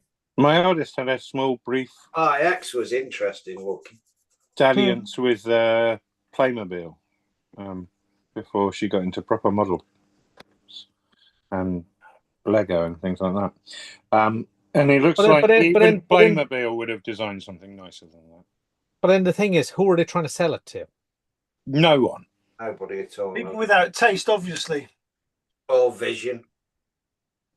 I don't think there would be.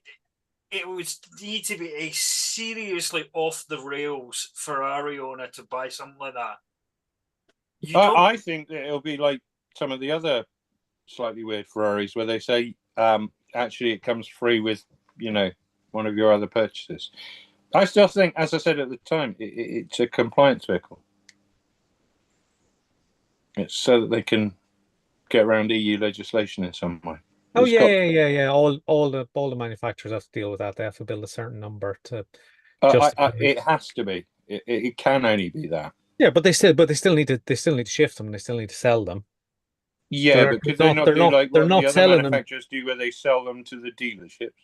Well, could be. Make it their problem. Yeah, but then they'll buy them back, won't they? And that doesn't actually matter at that point. They've sold them to the dealerships, and therefore the sales have happened. It's kind of how Apple do their iPhone sales, isn't it? They sell them to the stores. But just use it as a loan. Put the value of the Ferrari into my bank, and I will keep using my bus pass. Thanks. Ew. And Ian says, don't diss the EVs. However, an electric Ferrari, perhaps not. There's nothing wrong with it. Ferraris. There've been hybrid Ferraris before, and they're perfectly fine. It's not the electric that's the issue. It's the fact that it looks like a Nike Air Max. Yeah, it's not the prettiest looking. But this is why I say, who are they actually trying to sell to? Because who the hell thinks a Bentley Bentayga looks nice, or a Lamborghini Urus, or any of those SUVs? Because they're not selling them to people who like cars. The Bentayga arguably is sold to the Dubai set. Yeah. Like by and large. You're But selling I can't a even see status symbol. but I can't see the Dubai set looking at the Ferrari Nike Air Max. And so I want one of those. But that is until somebody decides that they can reprogram the electronics and make it go even faster? They don't.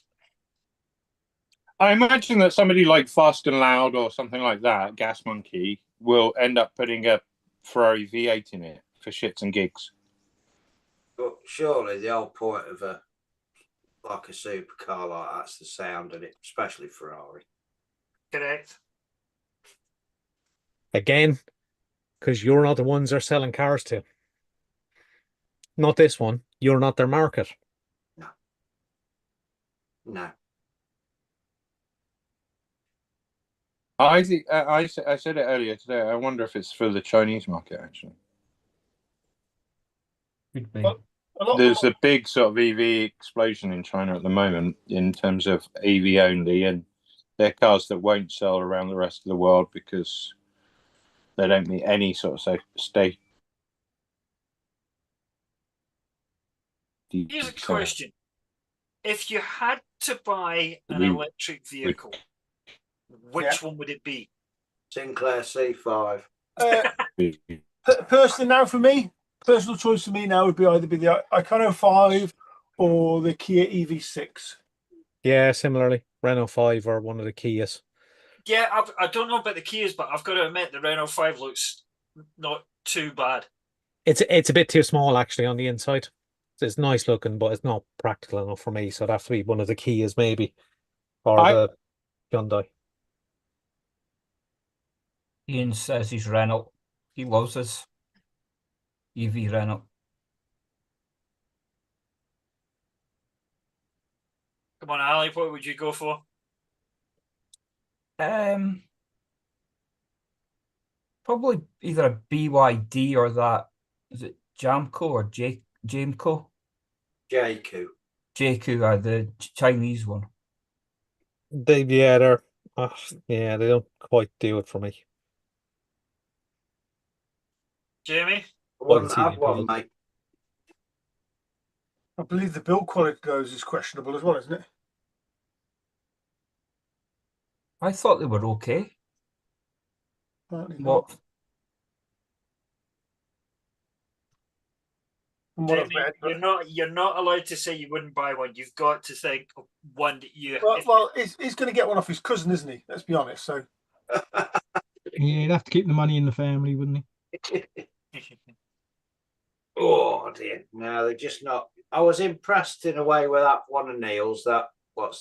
Tesla. No slow. But it was just, it was fine. But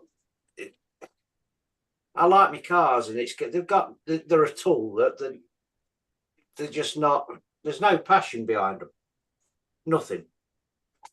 Yeah, I do think there'd be an element of you're not going to get up on a Sunday morning and go, no, I'm going to hit the back roads of Wales in no chance. In my BYD Dolphin.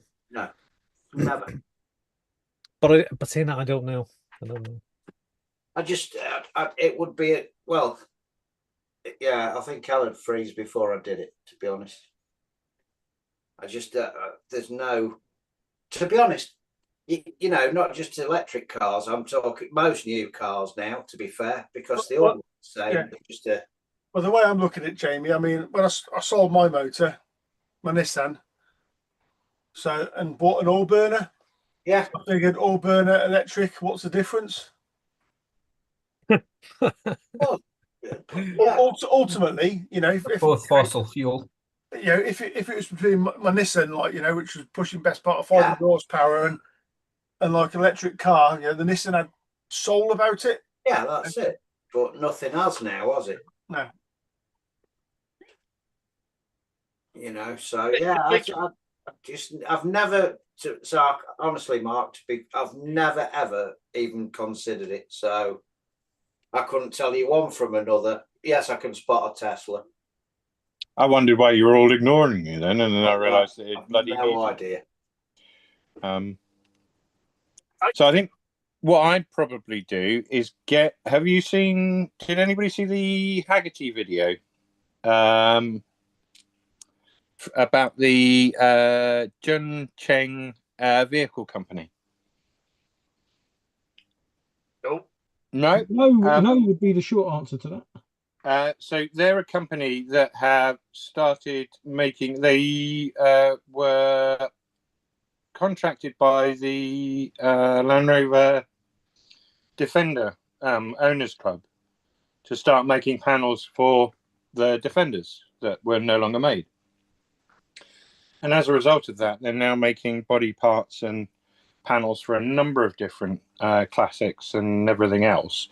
And they've recreated all of the stamps. So they're stamping out brand new body panels to the original designs and everything else based off the original stamp patterns, or at least the sort of reverse engineered stamp patterns. But they now do an AC Cobra body, an A86 body. They're going to do a Porsche 911 body. Actually, an 86, that could be quite good fun. They do Cobras, they do VW Samba buses, and the cost of an A86 brand new body, full body, considering obviously it's a chassis and body in one construction, is £8,000. So the answer is, what electric car would I have if essentially money was no object? Is I'd probably buy one of those bodies. I'd buy something like a Samba bus or something like that and stick an electric motor in it.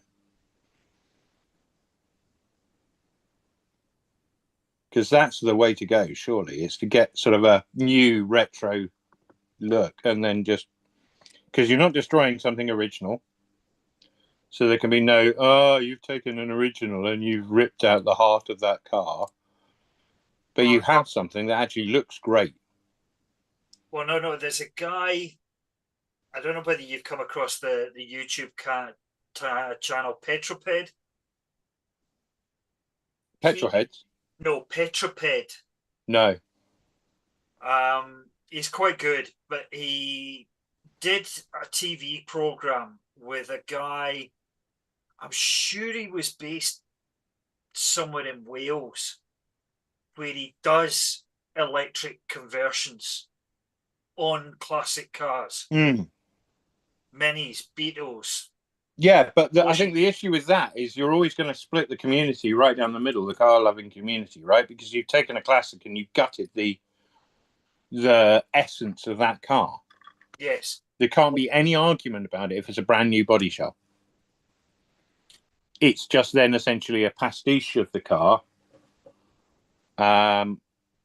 But obviously, it's great if you've got one of those cars and you need panels that are no longer made and everything else. It's a fantastic thing, and it's definitely, if you get the chance, it's quite a long video. It's about half an hour video, but it sort of goes into how all of the stamping dies are made and everything else, and they're milling them out, sort of milling them for 56 hours of milling the steel, and then they hand polish all of the stamping dies before they actually start stamping out all the steel.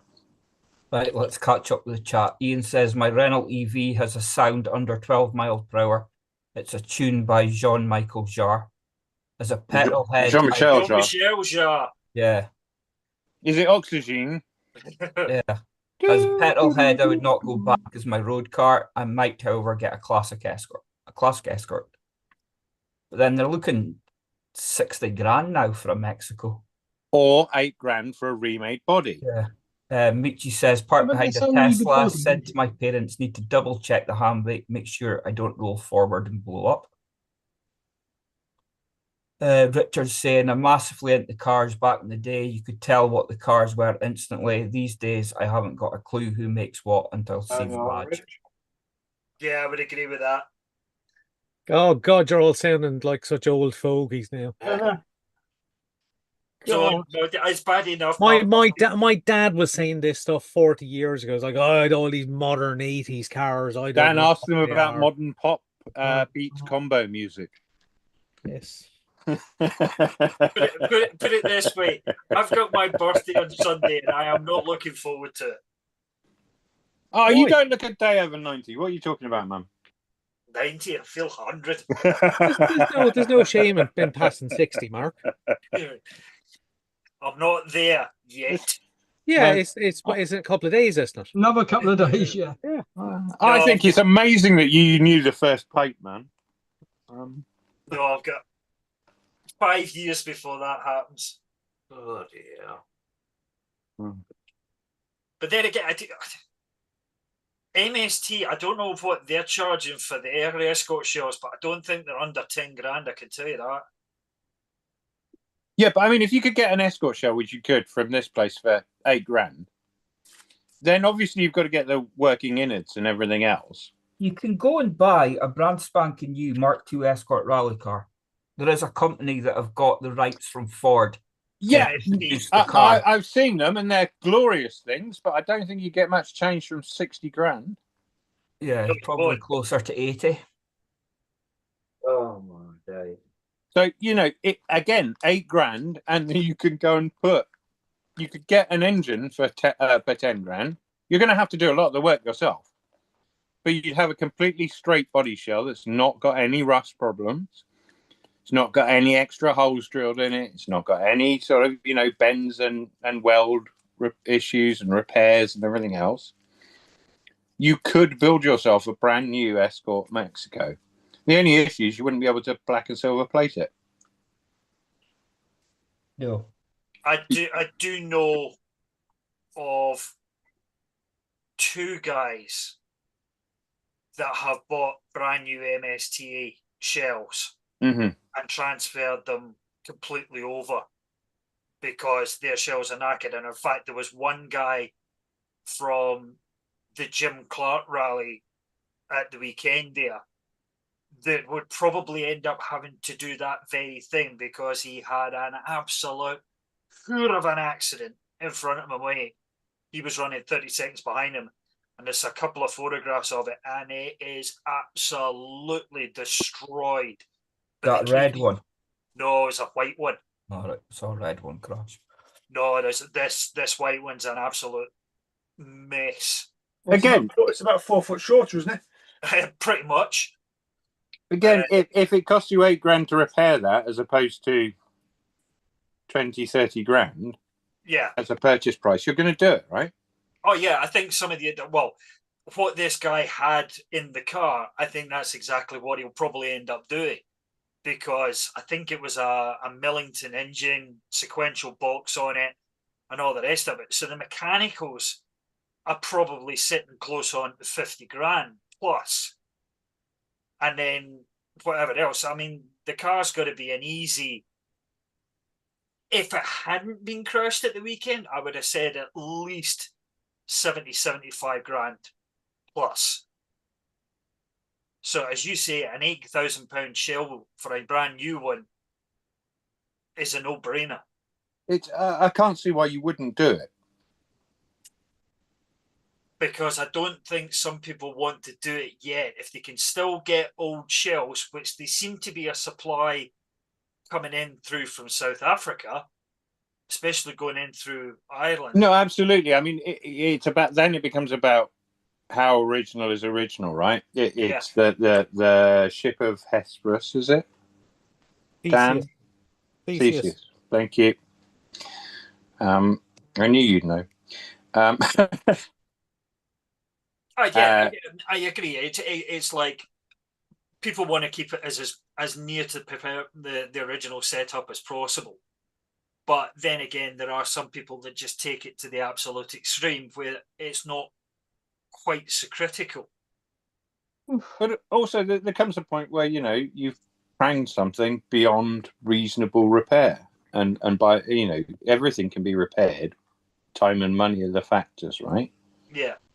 But eventually, you can only bend metal so far and so much. Well, no, not everything can be repaired because you get category A and category B write-offs that are never allowed to go back on the road. That doesn't really account for racing cars and No. for classic cars. You can always put a classic car back on the road. But this one at the weekend was I haven't seen it.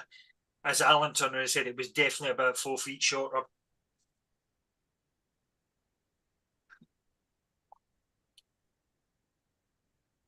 Okay, that's an interesting angle, Alan. No, I'll just check this out. People want a sneak peek. Oh yes. Oh, go on. What are we sneak peeking at? Have you finished it? It's peeking sneak. Well, it's like everything else. Finished is a subjective thing, isn't it?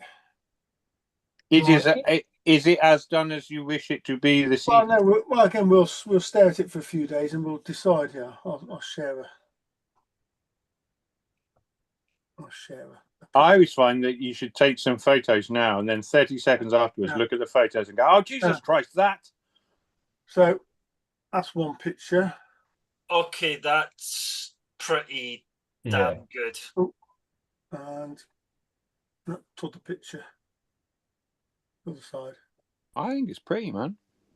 It is stunning. No. That seat looks awesome. I really like the seat as well. I think what you did, the discussion we had about the seat earlier, I think you've gone exactly the right way. Yeah.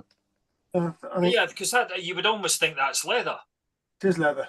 What did you use for the front mudguard and rear mudguard? In what way? Or paint?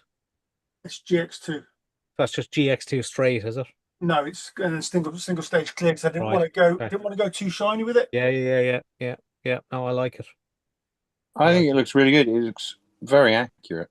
No, that does look really nice. Are you going to put a little bit of oil staining around the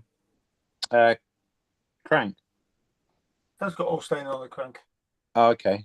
Maybe that's my screen. Oh, yeah. Okay, yeah. That's got a little bit. Not much though. Yeah. Absolutely lovely.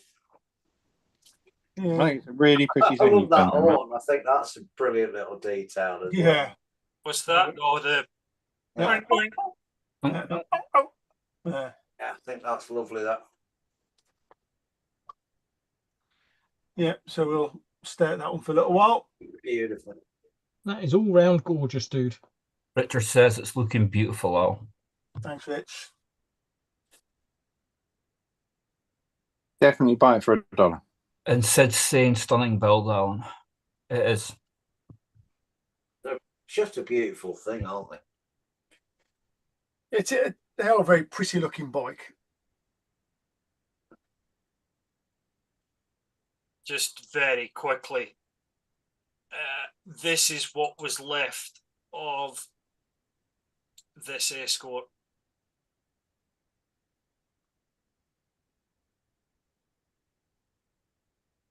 Ooh. Oh, yeah, it's toast. That is $8,000 for body shells. Not looking so harsh now, is it? It'll polish out. Yeah, I was going to say, I'll polish out.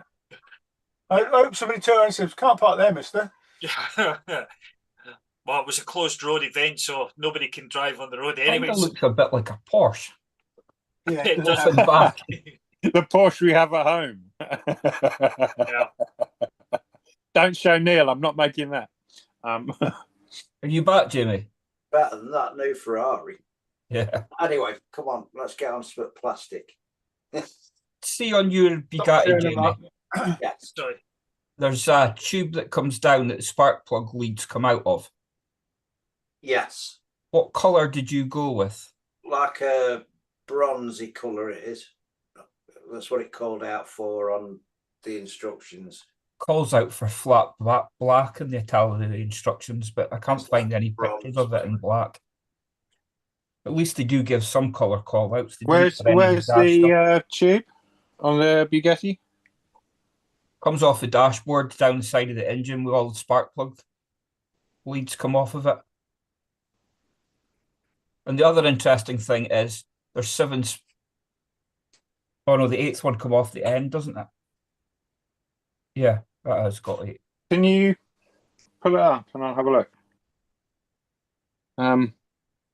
Is it coming from the wires of the plugs, or is it? Find a picture and I'll share it. The plug wires run inside it, don't they? Yeah. Okay, so that would. So it's this pipe here, which is a brownie colour on that car. Oh, so that's a form of Bakelite. On the earlier ones, and on the later ones, it was aluminium. So it's a form of early plastic. So it'll be a beigey Bakelite. Some of the racers, I think the blue Type 35s, had it as copper. But predominantly it was a sort of a plastic an early sort of shellac Bakelite plastic. It's what all your old telephones used to be made out of. Yeah, it's a semi-matte color, so it'd be a semi-gloss. Semi-gloss color. It will also be predominantly, I guess, model specific to whichever car. It's probably one of those things that Bugatti allowed you to specify.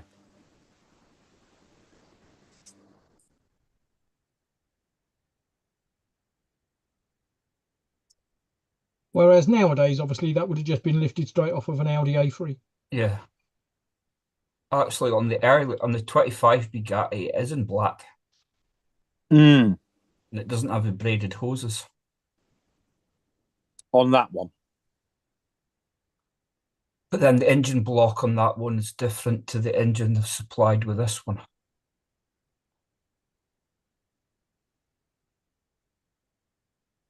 That's that pipe there, Jamie, on the bottom that I can't get the boot on. Oh, right. We're talking off that bar there, and then it goes round to the turbo. Yeah. So it's that, 2 hose clamps and the black pipe. There's just no leeway in the plastic for it. It's a bit odd, isn't it? That's the radiator water connector. No, it's the turbo. Hmm?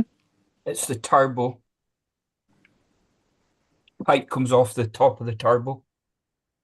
Comes round the side of the block and into that tube.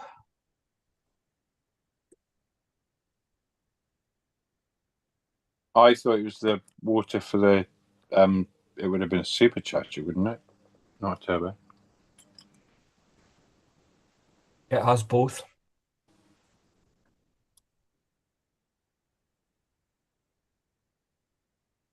I think turbos were invented at that time. Superchargers, yeah, but I didn't think turbos, but there you go. I can't recall a turbocharged 25. I might be wrong. 35 rather, but I might be wrong. You got a supercharger on that size driven off the engine. And then on this side, you have a turbo with a vacuum pump on the back of it that goes. You'd have an overdrive unit sometimes. Are you sure it's a turbo? Well, it's designed as a turbo. Part drawn as a turbo. Does the exhaust come out of it? It connects up into the exhaust. Yeah. Was it Bugatti Type 35, right? Yeah, but it's a Tagra Florio car, so it's got the 2.2 litre Supercharged, turbocharged engine. yeah, it's got the bigger. It's a far bigger engine than what they were allowed to use in the Grand Prix cars. Yeah, because Tagra Florio Targa car. Florio was a road race, not a circuit race. Yeah. Although it was raced, so the woman raced it in the Tagra Florio, and then her husband raced it in the Monaco GP and wrote the car off and killed himself. Road supercharger, no turbo. But there is essentially a water jacket pipe that cools the supercharger.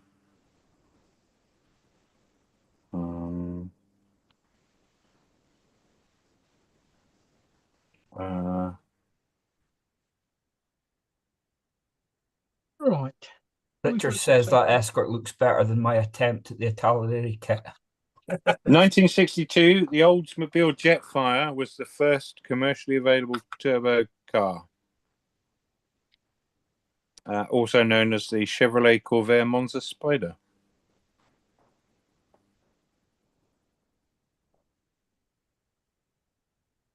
Yeah, Richard, it was my friend that was competing on the event, and they were next in. They were 30 seconds behind them, and they were approaching the same point. And thankfully, somebody had got to the end and managed to slow them down because it was a very, very quick section. But Richard said it was not nice seeing. Did he roll it then? Oh, Presumably. there's a video of it. It went arse over tit. Is it? It's an ugly crash then, presumably. Yeah, Is that the same as it went head over tail? Yeah. Yeah, it was about 100 miles an hour when it went off. Can we be mindful of the language, children?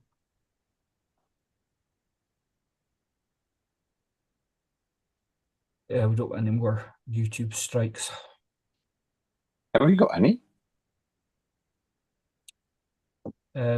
We got a warning a few Oh. weeks back. And unfortunately, it was me, and I didn't even realise it. These slips happen.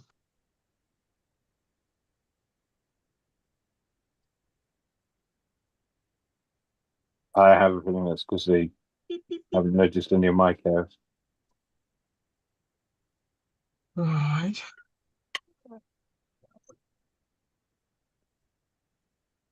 The dashboard and bulkhead in this thing's got some amount of parts, is it?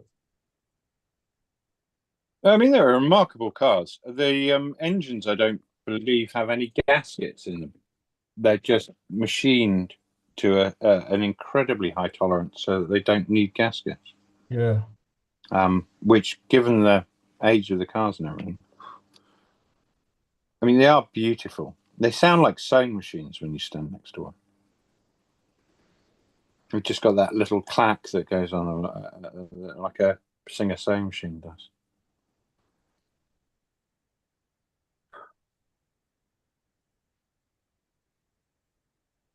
You're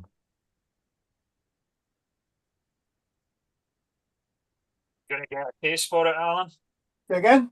You're going to get a case for it in due Yeah, course? yeah, we'll do, yeah. He's going to CAD one up. Nah. Visual impact? Yeah, it's the only place, yeah, it's the only place worth getting cases from.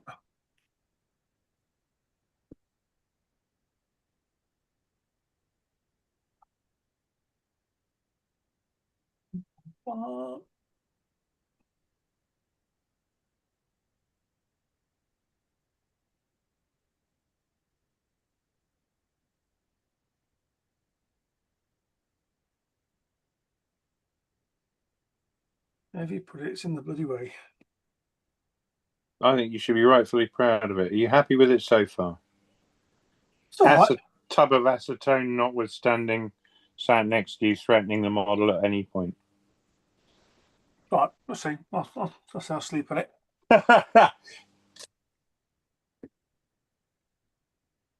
All right.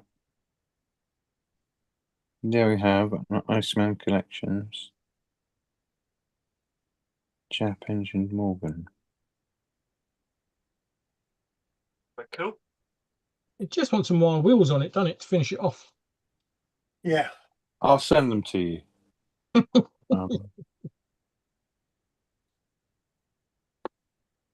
I've made many. If you go on my gram and everything, then you can see I've ended up making nearly 20 of these last year.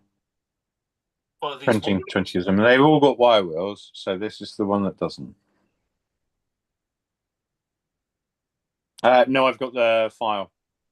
I contacted Ollie, who designed the file, and got the file off him. But this is an actual Iceman one that is produced and is commercially available as a kit.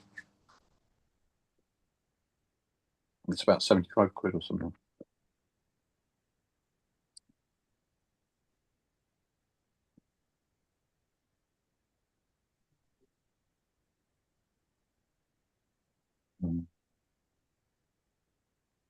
And it does come with their vacuum form headlights and aero screens and things like that. Painted some stuff on it. So they have put some of the bits in that you don't get with the standard 3D print, stuff like that. which is lovely.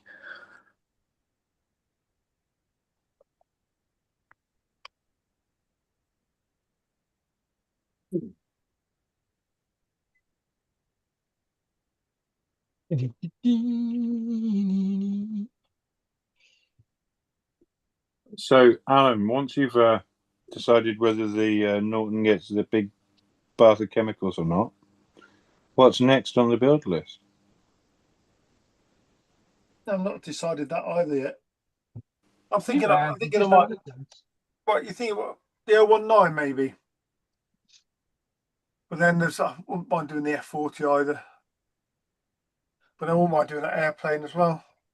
Well, you can't do the F40 because you said your next build's going to be straight out of the box. So you'll never, ever get the F40 done straight out of the box. Well, no, because straight away the F40 we know is not going to get done in that livery anyway. So, well, then it can't be a straight out of the box. See? The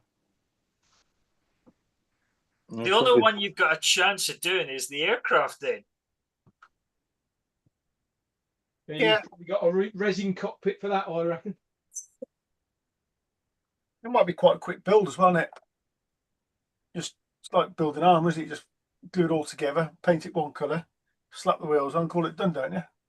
Yeah, but buy yourself a boat. They're really easy, mate. It's going to upset everybody. No, I really don't know.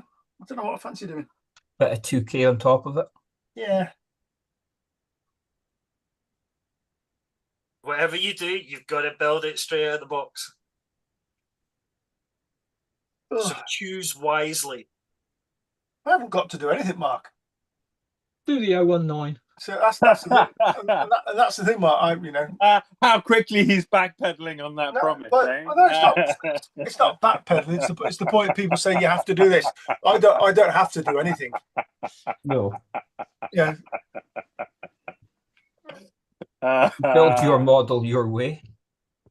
No, absolutely it is. And what a backslide. No, but I do fancy perhaps build something a little bit less complicated. You're talking about having a palette cleanser. Palette cleanser, aren't you? Yeah. But I could potentially do a Tamiya plastic model. 112 plastic model.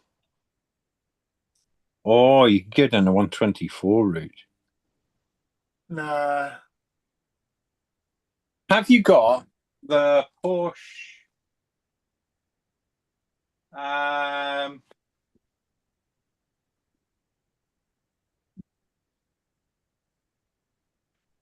Sid says, "How dare you, Alan? Armor models are a little more difficult than that." I know, it's all in jest. It was all in jest. It took a while for that reaction. 959. Have you got the Porsche 959? The Tamiya Porsche 959 kit? Not anymore. No. Besides which, that's only 1/24th anyway. I know it is. Well, but I was going to say, you and I could have a friendly build off. You like that? On a similar kit. I will build it at your pace. Build it at my pace. It's a kit a year. Yeah. Yeah, that's the challenge. So you have to build it out of the box, and I have to build it at your pace. No, I don't fancy 1/24th, to be honest. My eyes aren't that good. The problem is I don't have any 112s. Well, I've got the Bentley, but we both know that's not out of the box because that would be awful. We'll see. I'll sleep on it. That would be quite funny, to be fair. Watching Ted take 6 months to build a car. Yeah.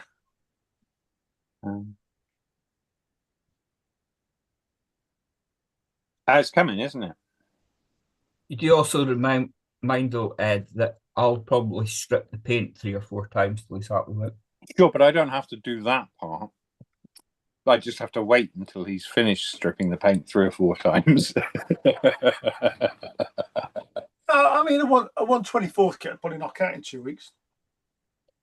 Certainly, something like 959. Again, I'm happy to go along with the challenge. If I've got the kit in my stash, I'm happy to. I haven't got one of those anymore, so. Well, I sold what mine. what have you got as in 124? Maybe that's the I've got. Well, I don't know. I've only got maybe 60. I don't think you got any now, have you? I thought you were just hanging on to them for Dan. No, they're the 120th I'm hanging on for Dan. Oh, right. Yeah, but I suppose technically, I suppose they are all Dan's kits, really. okay. All Dan's kits. If the truth be told. Dan, Dan's not even nominate there to one of say your it because kits, he's man. on quiet. Dan would agree with me. He's not there to. He's on mute. So Just takes a few every Telford. I'm just like the big yellow storage place for Dan and his kits.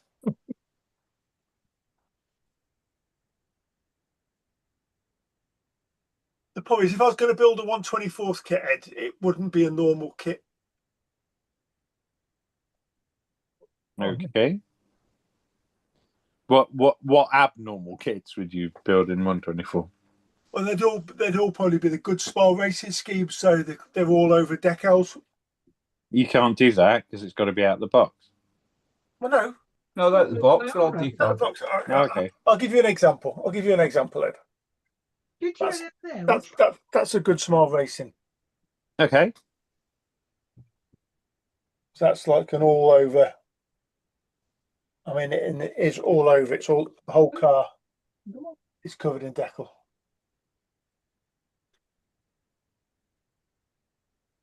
So I have quite a few of those different schemes or different cars, different races, different years.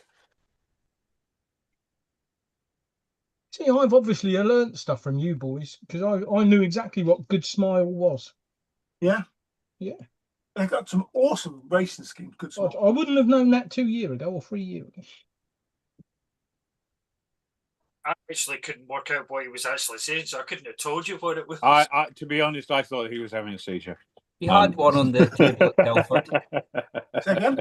You had one on the table at Telford, didn't you? Yeah, the AMG, yeah.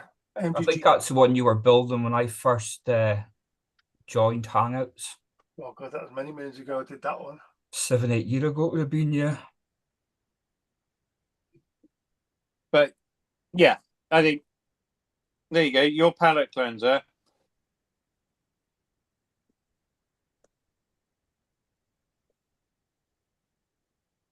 The 019. Saying that, I half fancy the Stratos as well. You know. Oh, Lancia, Mm. the Tamiya. No. Well, 112 Ed. Come on, get with the game. I don't have 112. any 112s, as I It'd said. be MF8 if I was building it. No, it's not. It's a It's the Italian. Revell one. It's not Revell. It's Italian. Sorry, Oh, it's yeah. sorry. you don't have any 112, Ed. We can soon sort that. I've got the Bentley, and that's sufficient. I don't really build 112s. Richard says, "Oh, would you consider a 19 Meng bike kit? They're pretty good kits out of the box.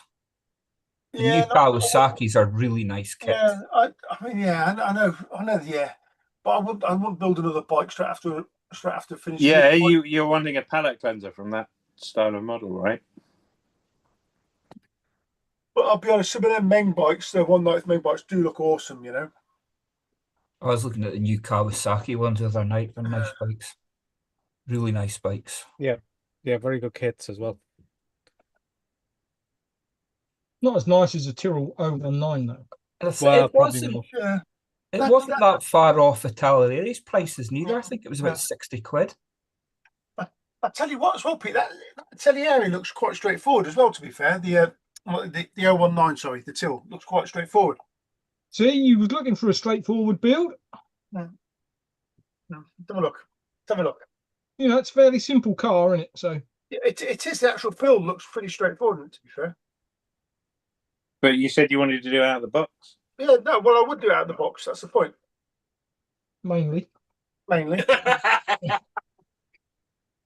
These caveats just keep creeping in. You know, obviously, we'd have to replace any missing parts or damaged parts, wouldn't we? Or parts that You're don't- not allowed to stamp on the box just to get around. Or parts that don't fit standard. So like, Badly molded, or it's engine, gearbox, Got the wrong number of nuts and bolts on it. engine, gearbox, monocoque, suspension. I mean, it's rear even wing. one colour, isn't it? you know, it's. Come on, Dan, put your pennies worth in. We're trying to find out if we can get a buddy build between Alan and Ed. Have you looked at the wheels in it, Pete? I've looked at the tyres, but not the actual wheels. Oh man, you need to go and get your box and look at the wheels. I don't. It's upstairs, mate, in the overspill car park. They are epically good. In the Hidden from the Missus. No. Yes. No. That was a very didn't sound convincing at all. No. No.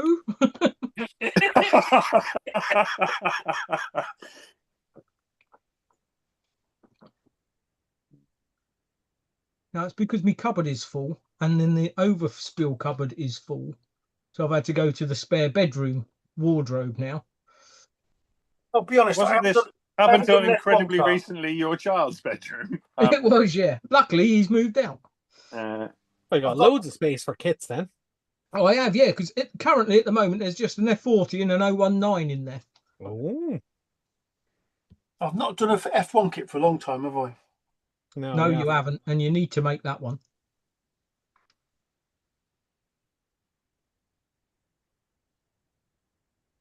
It's a gorgeous looking car too. What you could do is you could build two at once, couldn't you? That's good. What? So he can get out of the not building it out of the box by one of them not being out of the box. Yeah, you could build my one out the box. Stop. Peter, I'm disappointed at you that you're not going for it. Do you know what, Pete? To be fair, building two of these alongside each other would be a piece of cake anyway. See? Pete, is that so you can have all the glory without the effort? Well, what glory? Oh, look at this MFH Cape Formula 1 car. Oh, this is beautiful. And I was like, yeah, because you didn't build it. What's that got to do with anything? I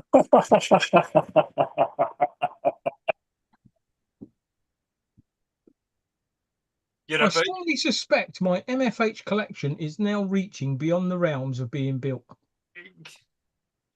This was the challenge that somebody issued with my stash. This is why I built so many quicks so quickly. You just have to hurry up, mate.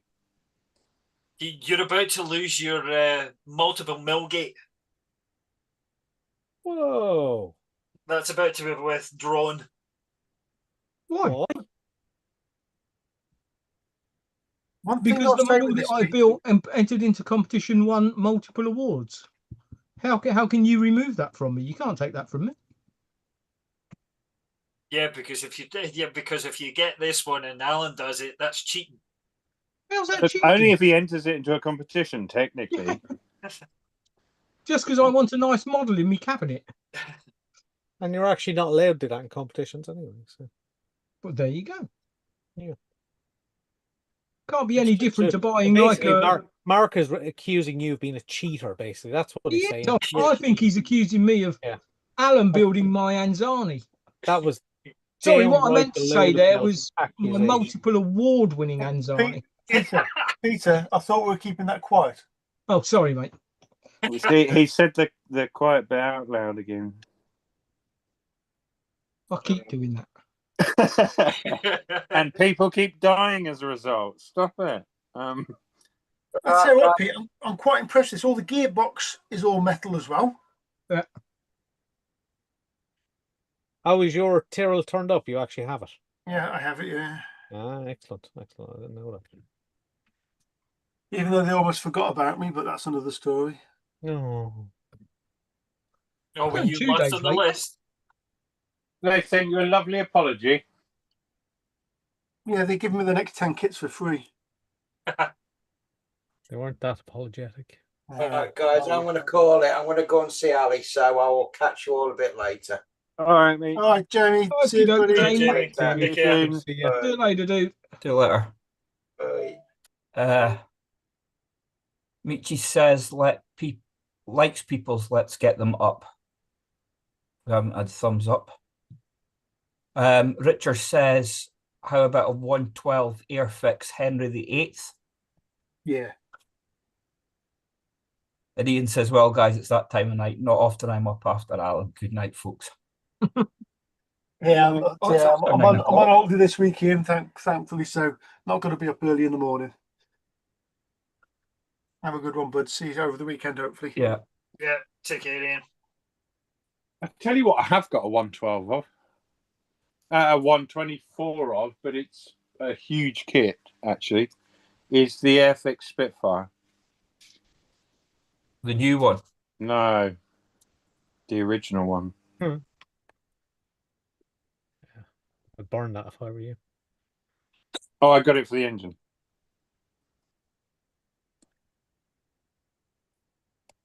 And the nostalgia of building the kit that I built as a child and made a pig's ear of. But I have a feeling now, with my knowledge these days, that potentially it wasn't necessarily my lack of skills that was the issue. An MP4 too. Alan's looking at that instruction manual far too closely because I think the decision's been made. No, I think the decision's been made. I think he also knows that, you know, obviously if I do a build at his pace, then at some point the return away game has to be played, right? I can speed build when I have to. Don't you worry about that. What engine's it got in it, Al? It's got a DFE in it, mate. No. That must be one of the last ones to have a DFE in it. Something like 2012 or some craziness like that. Genuinely, the DFE went on for years. What year's that, Alan? It's 1990. 1990. Yeah. Wow. Yeah. Wow. Yeah. 36. I'm afraid by then the DFE had its day, to be fair. It was underpowered. It was utterly dead, but yeah. It's hard to comprehend that car's 36 years old already. That's crazy. Yeah, I can remember it racing, and yet I'm only 24. Maybe in dog years. Could well be. Could well be.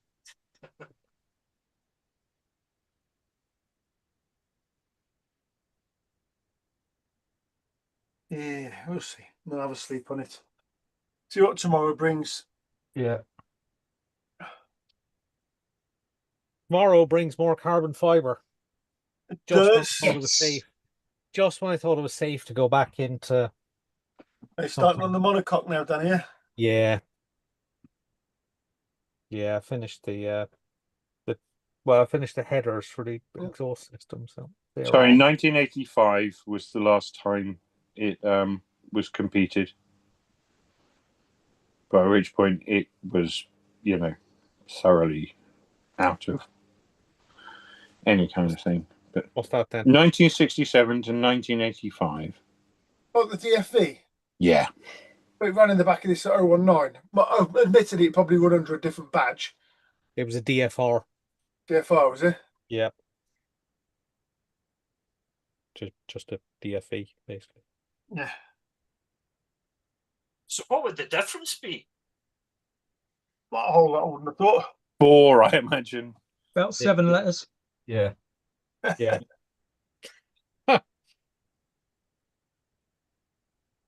Where it fell on. It's half litre bigger, isn't it? It's 3.5 litre V8 rather than 3 litre. I don't know. Oh, DFR for reboard. Yeah, recycled, I think. Yeah. Yeah, because by that time they're all 3.5 litre. So it's probably just a. Oh yeah, it could be a bigger bore, longer stroke. Good saying, catch you later, gents. Bye, guys. It's 9:15. Yeah. Right. I need to find carbon fibre for the seat. Seems like a fair trade. Fair exchange is no robbery. So they include lots of carbon fiber in the kit sheet, but they don't include any carbon fiber for the seat itself, which is Yeah, 'cause it's backed as the Cosworth engine as well, rather than the Ford. That's the difference as well. Oh, well, in which case it probably had new internals and new pistons, new conrods, new valves, I would imagine. Probably new cranks. Cosworth probably did beat the living hell out of it by that Ford point. Cosworth's DFR 90-degree V8. triggers, Graham. 3.5, right, Dan.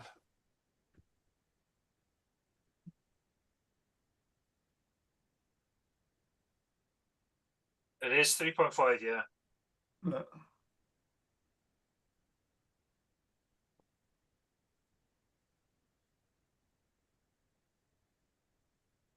I've only got 2 pictures of it in the gallery. That's a nice selection of carbon fiber.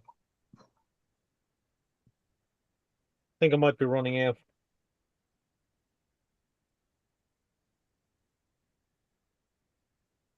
How much more do you need to put on there?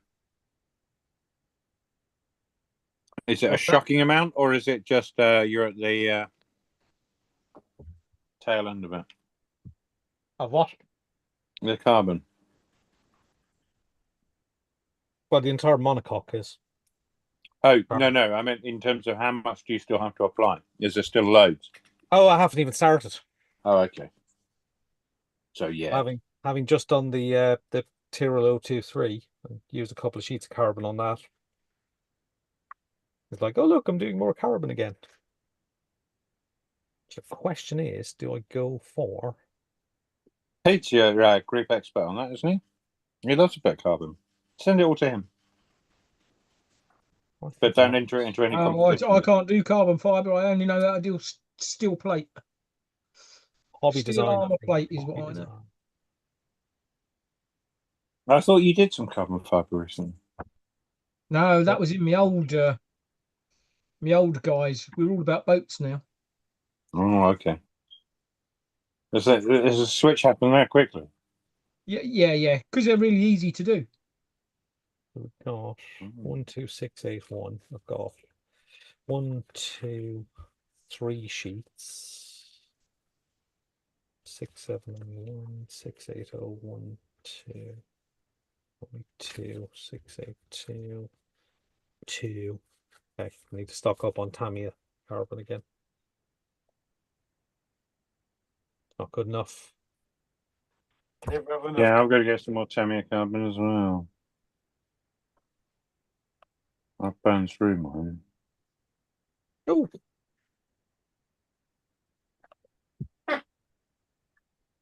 Not good.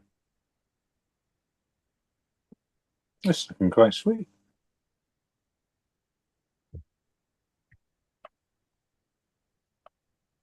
I forgot. I might have a few more sheets. Does that come from your overspill cupboard? Yes.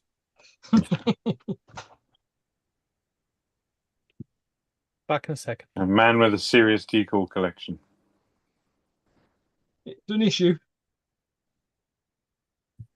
What's that happening?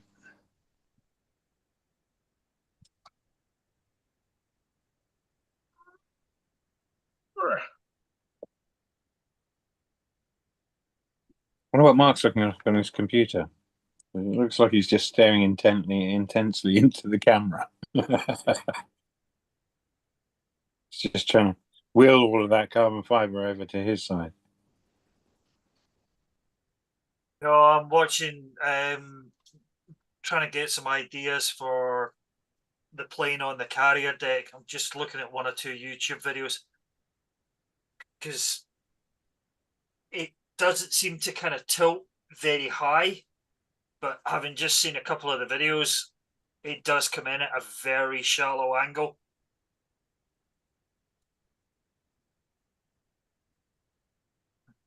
So that's why I was staring intently at the computer. Does it have a hook? Yeah. still thought it would come in at a slightly steeper angle, but it's not. It's actually quite shallow.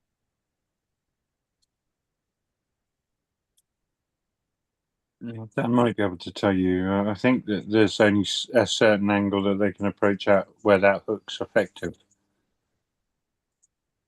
Well, I haven't seen a bit of the video. The hook, when fully deployed down, actually hangs lower than the landing gear. Yeah. But I believe that they're tensioned at a certain way so that if it all goes horribly wrong, that the wire snaps. So,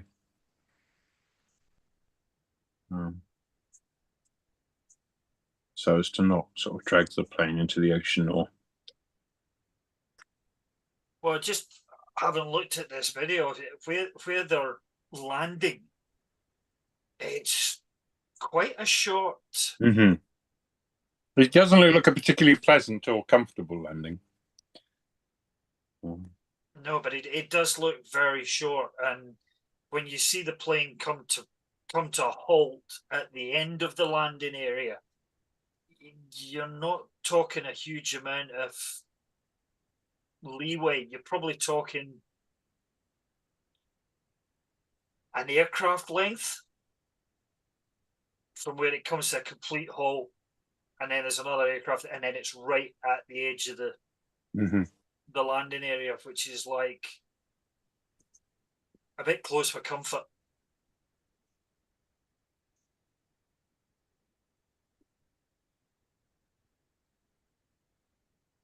Because in the other part of the deck, they've got the ski ramp. Does the ramp not go down when they're landing? No. No, because they've got the ski ramp is straight along the hull. So it literally goes off over the nose of the ship. Oh, okay. But the landing area probably goes at a 10-degree angle on the deck. Excuse me. That's so they can do a go around. Yeah. Well, there's one or two videos here of them where a couple of them have had to do a go around. They're about to hit it, and then they just hit the throttle and pull the lever, and it's like up and away.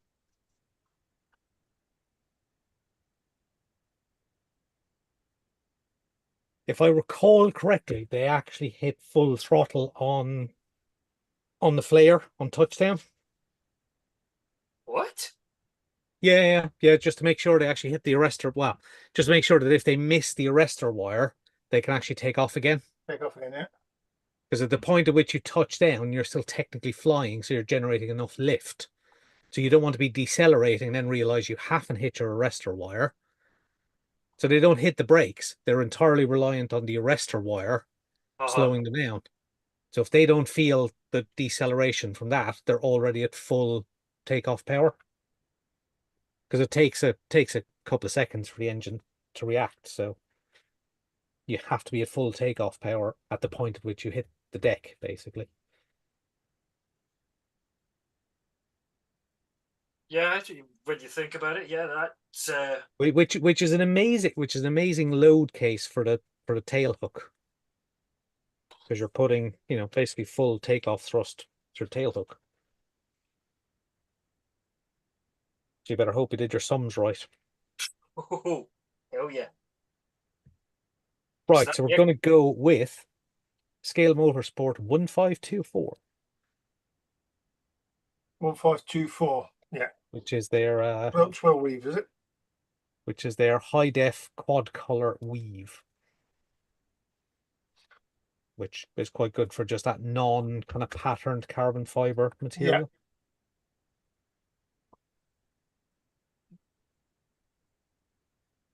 Well, it's mad. Look at lots of pictures where people have built this kit. Very few people have actually carboned the seat. But if you look at the pictures, the seat's completely carbon. Yeah. In fact, a few of the pictures looks like it's actually been gaffer taped together.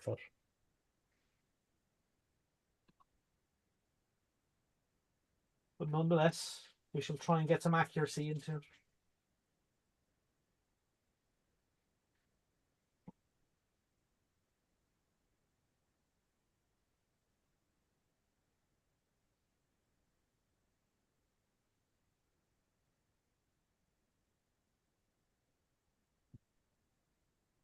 I don't know about you, but I'm going to call quits.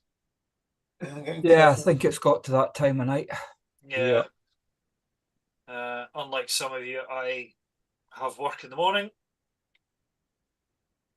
Sucks to be you, Mark. I've got work in the evening. Yes, you could say that to me for this week, but I can say that to you next week. I know. I do not envy your one, I have to say. Not by a long shot. Right. You calling quits then, Ali? I will call it quits at that. And we will see everybody next week. There's no Internet people. rolling show's not tomorrow, is it? It'll be a week tomorrow. Week tomorrow, Oh, yes. yeah. Yeah. Next week, yeah. Week tomorrow. So we'll see everybody next week. So Bye.